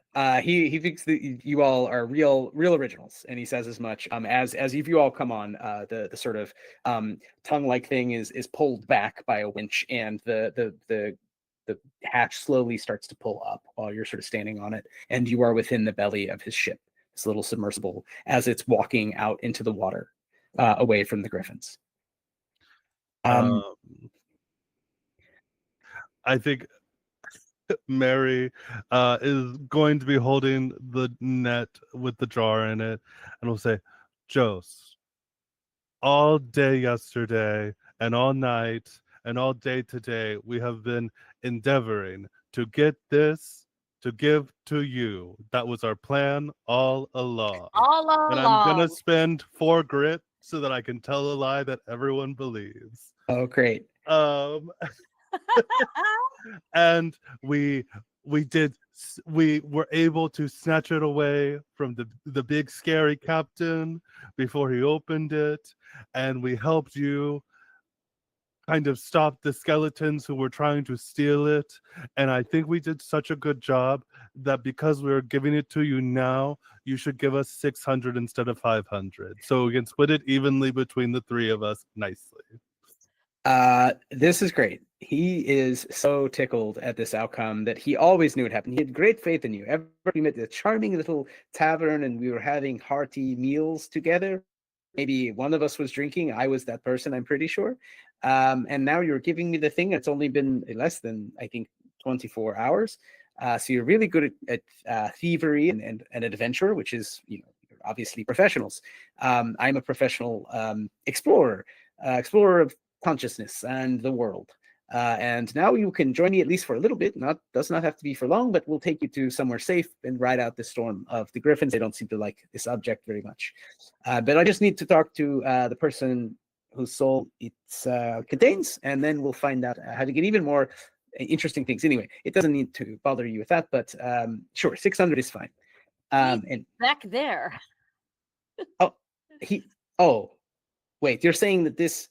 I see. So that's why, and because you see the green light is like streaming out and is still kind of linking, like it's like providing this like long tether back to Nick DeRook. He Well, doesn't like us so much. I think if he doesn't, this was tampered with but not opened. So if it wasn't opened, then he's still really here, and he'll come back to here. So we'll just do that part again, and give him a body with which to speak, and then ask some questions. So that's no problem. I believe I'm probably better prepared than whoever. Wait, did you do it back there? We did not do it. No. We stopped the person who was doing it. His grandson. His grandson. Okay, well then that's probably worth the extra 100 silver pieces of coins. So let's let's say 600, and you split it as you say evenly. The math a little more smoothly, and I will have the jar. He's very happy with this outcome. Soldiers, sailors are coming down. They no longer are firing. You're under the water. You're only probably like 10 feet under the water, but you're just walking, down into the strait between the islands, and just walking back toward Tortuga. It's not like being in a ship, but it's kind of like being in a ship. It's weird, like it's jostly as opposed to sort of up and down waves. Can we see out? There are portholes. So Okay. you're currently in a smaller room that is really just for getting in and out from the bottom. But just begins to, well, where are my manners? And takes you on a tour. And it's all very cramped. So everything is like his height, but very narrow. So he can kind of do this. So it's kind of a weird effect. It's like built to very inhuman specifications. So it's not really pleasant, but it is. You see like where their soldiers are sleeping. They have their little their little bunks. There is a little zocalo, a little place where they make meals and such. And there is a fore observatory and gunport, and the gunport pieces are all sort of sealed up, and there are these big glass sort of eyes, and you can look out into the water and see what's just swimming around in the blue. It's just ordinary fish. It's beautiful. Wow, Bowie, is this what you see all the time? Yes. Oh. A beauty. And Bowie's just like kind of like a child just on the porthole. It's like, I miss home. I don't think I could live on something like this. I am meant for the mountain. I'm meant for the mountain. And he thinks wistfully about his horse. Bowie's Yeah. also like uncomfortable because like it's unnatural. Yeah. I see all the fishes and I don't feel the water. I don't taste the salt. Yeah. Well, he brings out there's some smaller chairs, and he has like a very sturdy, essentially like a nice stool with this beautiful green or satin. He sort of squats on a stool, and you're all sort of in this fore observatory. He's filling up a lot of the space and looking. Oh, look at that one! That one's cute. It's trying to fight the other one for a bit of crab. This is, you can imagine, like a test model, and we'll build a much bigger one. But I think part of it was just always securing more steady funding. So it's hard to start a nation of free thinkers, and now I think we will have that ability. So I've had a little success in life, and now you've just given me some more success. So thanks to you, this is going to be great. There was certainly no one will have any problem with us declaring ourselves free of all the existing nations and empires and things like this, and living in a submersible underwater city of my own design. You're welcome anytime if you like fish. I take it you like fish. He's like looking at Bowie and making small talk. He doesn't actually know that much about the fish. So just the orange one, the purple one, yeah. Do you all want to roll reason as a free action to just think about what is happening as you give him the heart of Nicholas de Rook? Oh, sure. Sure. I don't have a great reason, but I'll try. Oh, girl, I rolled a 1. I rolled an 8. Great. I think maybe what you realize the same thing, but and Jen, you can tell me how you interpret this, but your face cannot betray the feeling of it. Like, whereas, I think Bowie can just like his poker face, like have a realization. Nicholas de Rook is a arch necromancer who cannot die, and thus he's had his body chopped up into pieces. And he's always trying to get a new body to do more evil.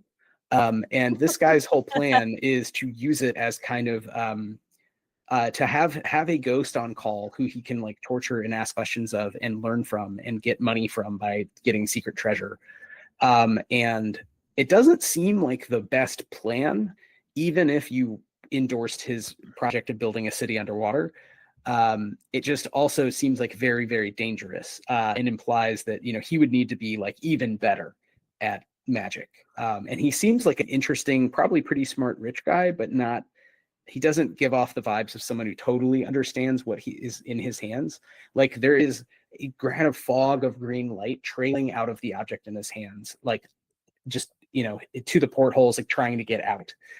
It seems very aggressive, and every interaction you've had with it makes you feel bad. Like it sort of hurts your soul to be near it. And you're like, I don't think this is like a technical object the way that, like, you know what I mean? It's not going to solve all your problems, dude. And I think Mangang's face just is like whatever version, right? That you, I can't hide it, but at the same time, like, it's not my problem. Like, he doesn't live on my island. Like I think I've rationalized all of this. My face goes from like no to to to just vacant after that. You like you could hear elevator music coming out of his head, you know, like Sure.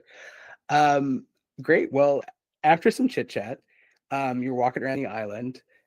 He's going on about the griffins. They need to figure out a way to control for the griffins. They don't want people to be scared off. Maybe he needs to build another one of these. I don't know. Maybe there's a griffin free zone somewhere. Do you know anything about this? Maybe he's looking at Mary. You seem like the griffins. I don't know. He's just eventually is going to wander off. He has other duties, and he's taking the jar with him, and he does get you paid. So Great. you all are given lovely. As we leave, you're still under the water. You're still walking around. You're walking back to town, basically. Right. If that's okay with you. I mean, unless you like demand to be let off in the middle of the water. He gives you lovely oversized banknotes that you should be able to cash, probably not in Kiona, but in one of the other large ports of the Caribbean. You should be able to go to a Spanish bank, basically, and just get out the money. And that is, you know, they don't have a lot of extra weight on the Grot Gulp. They don't have the money here. But he writes, you know, for each of you, like a check for 200 silver. Basically. Okay. We can go to Port-au-Prince tomorrow. That's an issue for tomorrow. That sounds like a good errand, a good trip. Pleasure and fun at the same time. I give mine to Mary to hold. Mine might get wet. So please hold this for me. It's stuffed in my mini layers. Yes. Right. Great. Then do you want to do anything else on the ship before you're brought back to port? And you break the water long enough for you all to clamber out on the beach. I ask for a moment of silence for Scraw. We don't know. Scraw might have made it. Scraw was just hurt. Sure. We don't know. We don't know. Yeah. Is Henri dead? Is he alive still? He was really hurting. If you allow, the crew tends to Henri's wounds as best they can. Henri again has like probably 2 wounds in game terms and is just like out of it. Henri a lucky son of a create bitch. A lot of problems. He's very lucky. Yeah, makes better life choices. Carry him on my back. I got him again. Ow. I'm like, buddy, no matter who you talk to, they're all gonna be mad at you. Yeah, he is Delphine and the town, everybody's mad at you right now. Delphine, you have to help me. They're going to murder me. I need to get the thing, but you just gave the thing to the guy. I can't. They're gonna kill me. My guy, I think You your don't life want that thing. is more important than that jar. I need the money that the jar would be worth. But to you that need guy. to live again to thieve again, you know? You almost died back there. You were going to be the vessel of the vessel. Can you hide me and perhaps Delphina for a day or 2?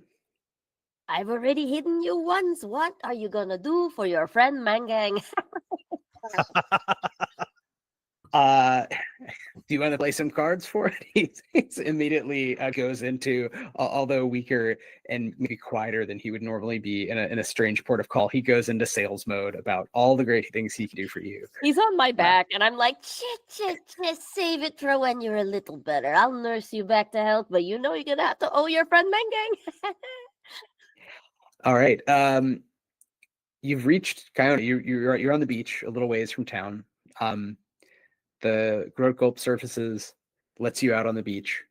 Is there anything else you want to discuss with Jost? Oh, with Jost. May we never meet again. No.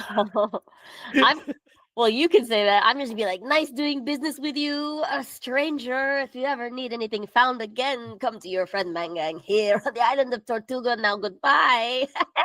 And he just sort of quickly turns with Henri on his back, and it's just like, Of course. And next time you are under the water and you find a secret city of glass and metal, and maybe there's some way to make wood more likely to not rot over time deep beneath the water. I'm working on this as well. You can stop and say hello. He sort of holds up the jar, which rattles, and the green light is sort of contained back in it, as presumably back on Palanquin Island, the body of James Daruk is ripped apart by seagull griffins. And he says, "Oh, well, see, there you go. I told you, no problem." And he closes the hatch, and he sets off, and you hear the song of his invented nation, of exiles and inventors, tinkers and explorers, and I forgot the modernity. names, like Horselandia or some shit. Yeah, it's Justlandia. Yeah, it's Justlandia. Yeah. Yeah. So you hear that being muttered by the sailors as they go into, find their stations, and they take off for parts unknown in a very battered but still hailed vessel. Yeah. Your man Mangang is not very smart, but I'm smart enough to know that guy's gonna die. For sure. The jar, hopefully the nightmares will stop soon. But he has a lot of long nights ahead of him. Now for our 200 silver, and I look at I look at Henri. I poke Henri. I'm like, can you beat 200 silver? I can't. I everything I have, I've already lost other than my life, and I owe you that twice over. So my fate is in your hands. I'm sorry, my friend, but the money calls. All right. Do you just Well, if we can't beat 200 that they were gonna offer us. got a big old goose egg right now. So if you take him to the tavern, you can quickly call Wythe. He's gone around to the other side and has come back around, made a deal with the Beyonders, the remaining Beyonders. And she's back in town and comes with a squad, there's like 20 veteran pirates from a couple of different ships who are now sort of flanking her to receive Henri and give you some. And they ask you what was this all about? She really wants to know your version of events. You get the sense she knows Henri stole something he shouldn't have stolen and brought it here, and it caused some problems. You're not sure about all the details. I don't think you all learned all the details, but do you want to tell her anything or just keep it top line? Like, no idea. I don't want Henri to die. Yeah, I don't want Henri to die. I think I'm just going to say, I understand this Frenchman owes you a lot of money, and he was trying to get this. I can't fault him for that. So let me tell you, there's a submersible. Was it north or south from here? It was going south. You know where it's going, and he told you what his next plan was. You need to look for griffins circling above. And when you get to that submersible, what is waiting for you is 10,000 silver pieces. Yeah, I cannot argue with that. Roll charm. Maybe this might be the last roll, depending on what you want to do. But let's roll charm to convince. If y'all helping, then Can I look at Mary? Because I Yeah, know that is there a Mary is teamwork much thing? more. Yeah, we can nudge teamwork. I'll totally do it again. I'll spend another 4 and say, Oh, "You great! see, Yeah, it's do all it, do it, happened do it, like do this." Great. So you convince her that there's sort of no doubt. This is all the doubt has been removed because you know that the story and that Nicholas de Rook's secret treasure worth at least presumably like 20,000 silver pieces. You know the location. Well, you don't know, but Jost knows, and all they have to do is go find the submersible next time it surfaces and arrest Jost, and they will get all that treasure to divide up. They thank you, and they give you in cold hard cash 200 pieces of silver in random currency from all the different empires that they steal from. You actually have that among you. It's just one lump sum for all of you, but you have that money. You have the banknotes, which may or may not bounce from Jostlandia, and you no longer have Henri. But if your goal was to save his life, then you saved his life by trading information. Yeah. So he's broke, but alive. It's just probably like 1 p.m. It's been like a day and a half, and while a lot has happened, you might be tired, exhausted, like physically, mentally. It's kind of quiet. It's kind of a normal day now. It's been a quiet sort of week. It's just the people who are here are, drinking, eating, chilling out, playing cards. What do each of you want to do as we kind of wind down? Is there anything else left you want to do? And you could imagine where this would go. I already have ideas, like if we played again, like what the repercussions are. So you can maybe jump forward. But and I'm curious, what do you care about, and what do you do now that you have made a little bit of money? I think I have like a lot of ways to make money. So I only take 50 silver from the 200, let them get 75 each. And I buy a new net. And then I just lie in my hammock for the rest of the day, watching pirates fight in the distance or whatever. I've also got a hammock nearby because I want to learn how to fish from you to expand my business. Yes. I think I'm just overseeing Man Gang use whatever beautiful stick there is to like. Yeah. He's found the best stick for spearing fish in the tide pools, and he's just reminiscing and swinging in the hammock with you and saying like, I love it here.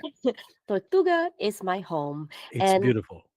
I don't need to participate. I don't need to fight all these white people for our riches. Yes. We just have to take it from them. Exactly. Let them die for this. And I raise up a coconut and it's like, let them die. I think Mary spends a little bit of time at the tavern, sort of like doing the big old like I've got a story to tell, and he's sort of like busking with a little bit of like storytelling. But he kind of will slip away while when it starts getting a little bit later, and he's gonna start heading back north again. And kind of by nightfall we'll make it back out to the beach, and I think he like sets up a little hammock and is waiting there on the north shore, kind of waiting to see. And he doesn't know if Scar will come back, but he'll wait for a day or so to see. Yeah, I love that. I think this would be, again, if this were not a one shot, maybe Scraw and the fate of Scraw would be another kind of follow up, like adventure, like paper. As it is, maybe we just say that just when you're falling asleep, maybe you've had a long day, like just around dusk, basically, you're kind of drifting off, and you hear a low cooing, and you see a wounded but live Scraw who's limped sort of just across the street. So very wet, sort of barely pulled himself out of the foam, has like made his way over to you and is sort of nestled up next to you, and is just going to sleep as well. Aww. Also, if we were to do leveling up, your characters would gain a level.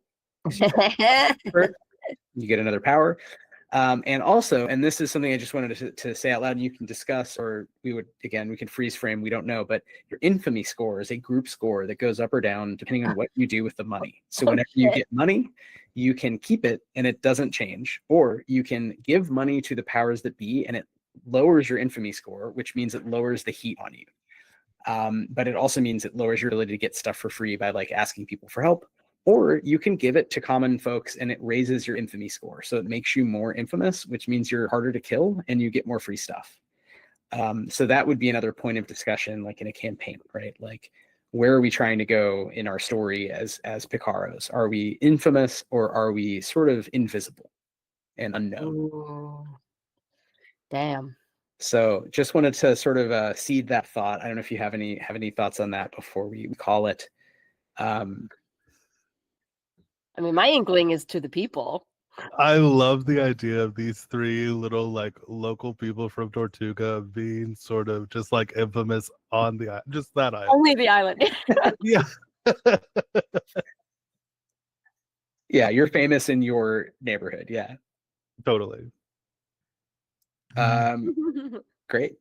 Then that would be like a whole nother, discussion, and your infamy score would go up to D10. So it would make you a lot harder to kill, basically. Nice.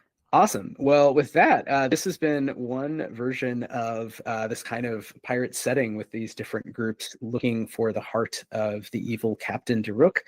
And you have decided, which I think is really nice to underline, that it is not your problem, and you can play sides against each other, and that feels very, very Picaresque. So thank you for playing.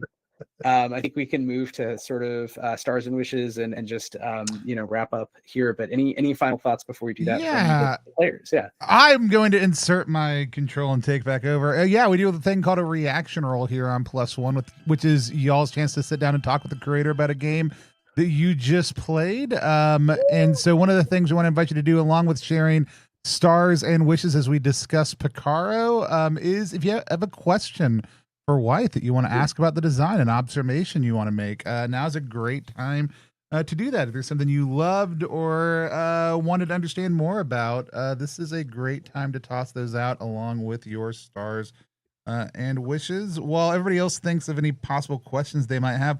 Wythe, you want to toss out some stars? Yeah. Well, I mean, stars to the whole group, for I feel like getting the vibe of we don't need to. It's not necessarily about simple like morality or solving everyone's problem, but you just kind of went with your gut and made decisions as a group. And I thought that was really fun to see that emergent. Like we have a kind of collective vibe. And also blowing stuff up. I feel like both cases felt earned, and I liked the use of flashback that you have taken like this much black powder in like a little watertight, like wooden bomb basically with like a fuse, and used it appropriately in a enclosed environment when a bunch of people were sort of masked. So I feel like there were a number of moments where it made sense, where you all really leaned into your abilities and showed off. Not just like the classes in the book, but like your characters, which is always fun. And it's genuinely, I genuinely didn't know what was going to happen. So I appreciate that you went with the story that was set up in that sense of sort of non-linear, like, yeah, there's multiple pathways here. So there's just some off the top of the head, but thanks again for helping, just build out this little miniature pirate setting and yeah, trying the game. I don't know. I mean, I can say more, but I always want to hear more from players. So I'm happy to turn it over if anybody else wants to jump in. I enjoyed the simplicity of the story. I think we always get wrapped up in like, oh, everything needs to be epic or whatever. I think it was really nice to have like a grounded story, and I personally felt that I didn't have to be like my investment is towards my character, and it doesn't have to be like, hey, I need to invest more. I think what I was like giving it felt enough, and that for me was like very, very nice to play in a game that, you know, has like the stakes that we had. um as for a question, I mean, there's a lot of like other systems.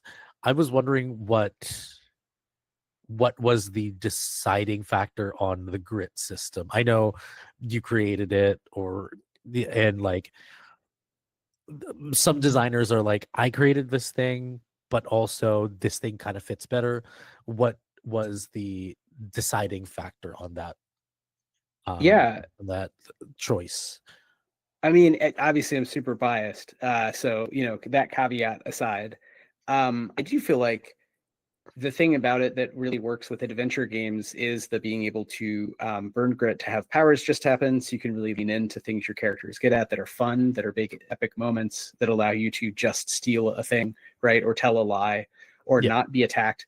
And that allows you to structure, for example, not only combat, but sort of social conflicts around some of those just happen powers, but they do cost a good amount of grit.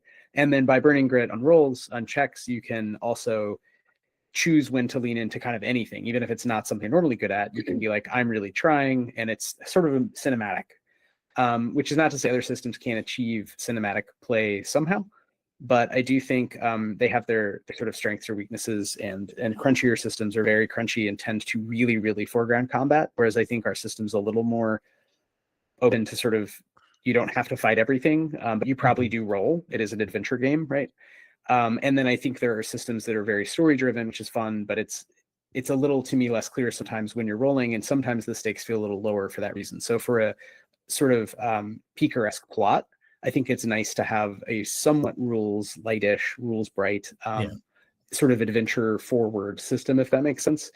So I thought it was a good fit, and I think it worked to just add a score of infamy and use it for a couple different ways.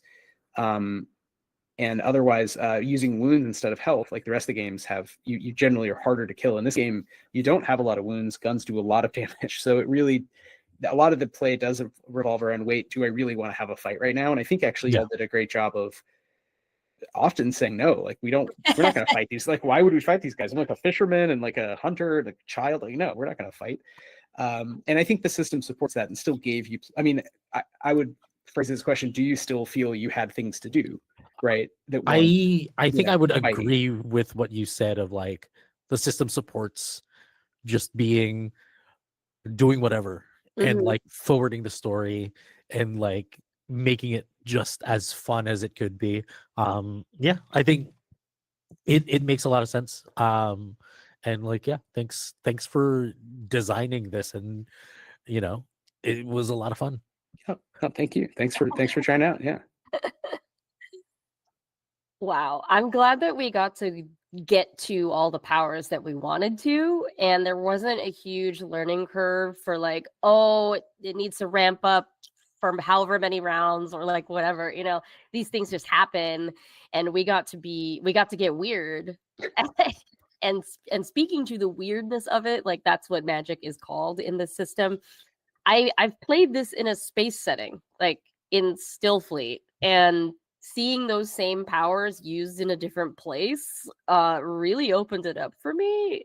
Like, there's a power called dive. You spend some grit and you can just escape things. Like, and I use that a lot in my previous games. But being able to explore all these other weird powers in like this Pirates of the Caribbean situation, like it was really fun. And I kind of love, like, how do I describe this in a kind way? That the Picaros are cockroaches. Like, they ain't gonna die. They're gonna be there. They just show up, and I kind of love that. I don't know, that vibe, that attitude of like, I'm just gonna do shit. I'm gonna protect my way of life. I just love how we all handled that and we agreed. I just, wow. Okay. Mary changing faces and like Men Gang accidentally catching that was so funny. Like, so funny. Like, you can do, oh no. Like, I loved that moment. And then Fab, when you just went around just like, it'll be over. It'll be over. And I actually didn't know about the flashback power and that you both had it. Like, I was like, how come I'm not the one that well, exclusively it was for me, and then the mimic enabled. Yeah. That shit's cool. Like, yeah. What? I love flashback mechanics. It's so fun. That's hilarious. I mean, you just magically willed tools into our purview. But I think in the future, what I would love to see is, I don't know, I want to play with the infamy. Like, I want to talk to the town more and see what we can get. Like, is there that one lady that hates me that, you know? I completely agree. And I think that was a trade-off of, let's make this all about these different kind of forces convening on the normal location instead of, well, let's explore the normal location, which is to some degree a one-off versus a campaign, but it also could have been told another way where almost everyone was someone you knew, and then infamy matters a lot, and you can get information or goods out of them because you're famous. You're like a folk hero, even if you're broke and a criminal. And then also the heat mechanic. So then maybe, like, let's say the pirate marshals are trying to find you and they're not coming to you for help. So that was a choice as a GM I made really just for a one-off, but I would love it does work in times I played it with playtesters where it's like, no, every time you come to town, I'm going to roll that die and see if like terrifying. Yeah. So it's meant to lead to Scooby-Doo-esque chases where just they're always being chased. You might be chasing someone, but you're always being chased. But yeah, we did not highlight that mechanic, so you'll have to play it for yourself, or maybe we'll have to do it again. But yeah. I'll go next.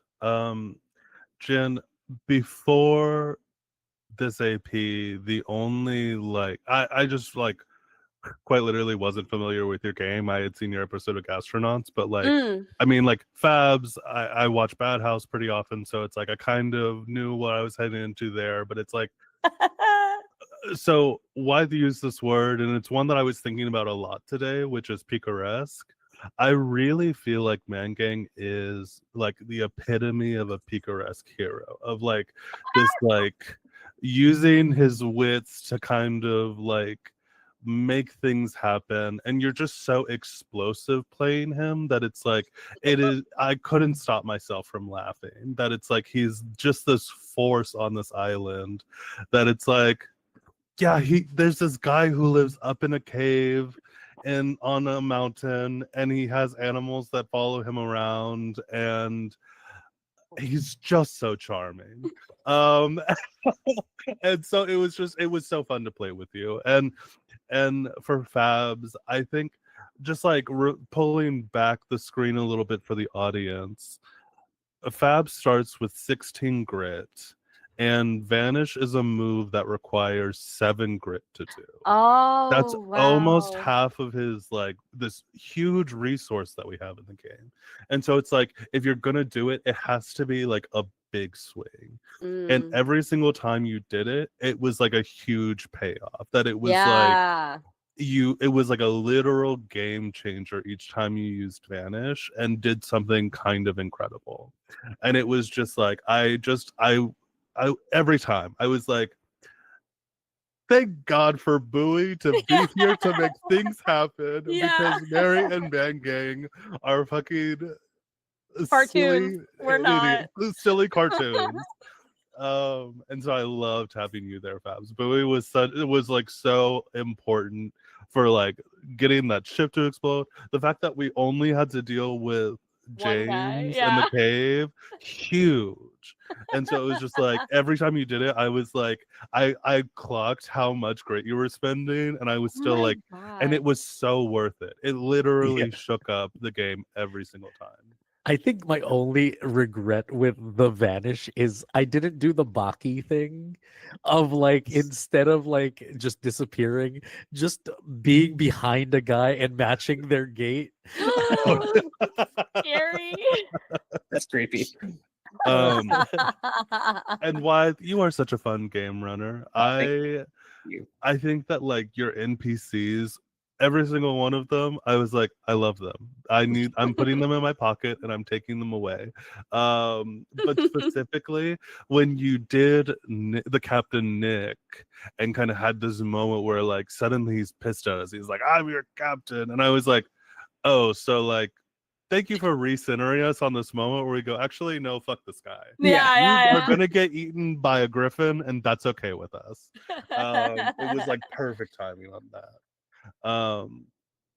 I think this was my first time playing with the grid system, and something that I just absolutely loved was those moments where all three of us you're doing the Picaro thing, which is like you're using your wits, and all of us are like, okay, I think I have a gambit I can make work in this scenario. And we're all kind of like letting each other have a little bit of space to kind of get our thing in and they like, despite us not planning over table for a lot of those moments, it's like everything just kind of fell in line because it like Fab said, it's like we're doing what our character would do, and that felt right. And it's like things just kind of kept falling into line, that it's like it all just worked out so beautifully. But I think part of that is because we were all like, yeah, I have a power I think I can do something with. I have a power I can do something with. And I think that that's like,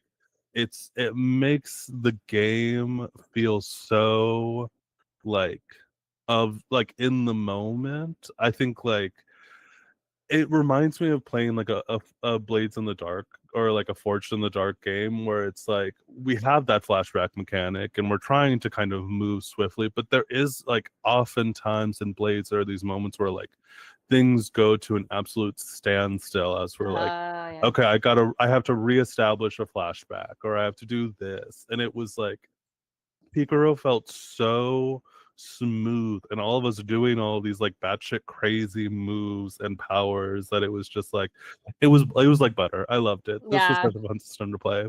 Oh, thank you so much. Very butter. Very butter. Very Well, and butter. I think it makes sense with the genre because I mean, Blades is similar in that sense. You're kind of Picaro-esque like Thieves, but I do think this game is really trying to hone in on some of the randomness without feeling chaotic or silly. Like the silliness always is that comes from play, but the system is not silly. The system is just a little bit random, so things just kind of happen. And yeah, as you said, you have so many points of grit and you have so many powers. So you're looking at your sheet like, all right, what am I good at? And collaborating and finding those moments is really fun. And like in one of the playtest campaigns, they're fighting essentially Dracula and call a storm of bees, and it was just such a, it's that mix. Like there's a vampire in a shed in a field in rural Romania, and there's just like thousands and thousands of bees stinging everyone, and it's like it's chaos, but it's also like it's not silly in the sense of like I in the system enforcing some kind of SpongeBob thing. It's like it feels like, wow, this is like magical, but also like really awful and weird, and I just want to get out of it. And I think you guys had a lot of similar moments of like you're saying, you know, you were able to make these choices where you didn't have to fight everyone. And yeah, I'm glad you got the sort of hint there that like, yeah, you can fight the ghost even before he has a body and he's easier to kill, but boy, just like, yeah, a terrible guy, not someone you want to work for. So where you were gonna go with that, but I just love we don't work for any of these white guys. Totally. Like Star Fabs, bringing it back to the colonialism. I loved it. Yeah, I'm glad we got that in there. And, you know, I hope it wasn't too, you know, I think this worked out in a nice way with showing off some of the setting without, like trying too hard to sort of push any narrative. It was just like, there's weird pirate stuff going on, right? There's people stealing from each other over and over again. But it was such a good recentering. Like it was like a quick line and like it is that one action one-liner, but it was like, oh, it snapped it back into like, yeah, kind of everyone causing problems are the people coming to Tortuga. Yeah, not and us. they're all fucking like European assholes who are like, I can control death, and it's like, you do. Good luck with that. Yeah. Exactly. I have a question. Tony. So I do know why some of the other stuff that you have in development right now using Grit, but I want to talk about the dream, choice to start with a dream each time.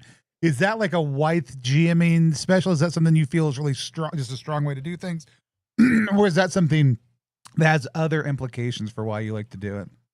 I like to do it with these historical games because I was working on Picaro and Chris was working on Danse Macabre. And in both cases, what I've heard from players is they don't always feel like grounded in history. They don't know what was happening, but everyone dreams. And even if they have a very loose sense of the world, it's like, well, dreams are weird. Weird things happen. So it's okay if it doesn't make sense. So it was a way to kind of ask players to start off with like a way to think about their character and their feelings, and not like being in the world in the right way, like quote unquote, like not having read the history. But it was just like, what kind of person are you? What did you dream about? And especially giving omens and spookiness to a spooky story just gives them more agency in creating the spookiness and gives me, frankly, free ideas. But I do think it's a nice way to kind of queue up, like, we're going to have a little bit of a spooky caper. And in the case of a historical game, it doesn't, we don't have to get exactly right. Just remember you're a person, you have dreams, you go to sleep, all the normal things that happened 300 years ago. It happens now. So that's kind of the immediate reason. I do just think it's fun too. I think it's fun to give players something to do that isn't mechanical, but is which a lot of games do this, right? But we were talking at one point about like your unseens, right? And kind of flashback. So it's almost like a flashback where you're giving them a set amount of time to do a thing, but they don't have to roll anything, and it doesn't have an immediate effect. It just kind of percolates. So that, hopefully that's fun. But I do think it's a nice little GM tip if you want to get a new group together and yeah, especially in that sort of let's create the setting together kind of mode. I think it works. I love it. Awesome. Any other final thoughts? Cool. A couple things coming up here. Man, wouldn't it be great if I had graphics for all these, but I don't. This Wednesday, we will be back with Chris Bissett from Loot the Room Games to talk about Down Yongerty Way. Chris's,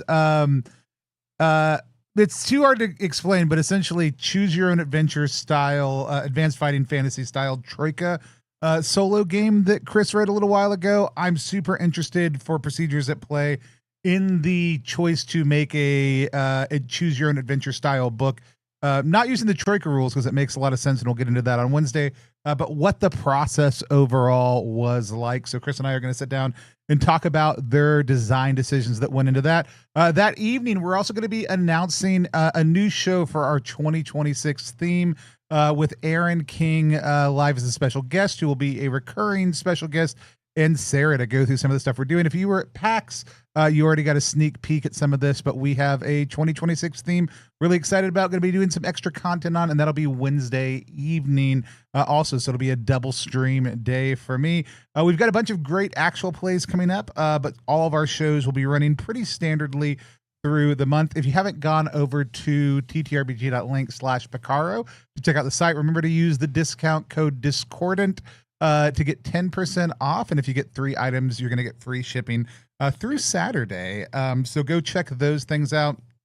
And last but not least, if you haven't gone and checked out Hinterlight at ttrpg.link/Hinterlight, it's about 75% funded right now. It's a gothic Fey world building game where you're going to start off dead and things will only get worse from there. If you want to go check it out, again, that's ttrpg.link/Hinterlight. It was great to have everyone on. Oh, I just realized I've just been a disembodied voice. Here's me. I've been talking the whole time. But yeah, those are all great things. Go follow all these wonderful people and all the things that they do. But until next time, we don't have a good way to end these streams, and at this point, we're not interested in trying, so we're just going to wave at the camera until I take us off Thanks air. for watching. Bye, everybody. Bye.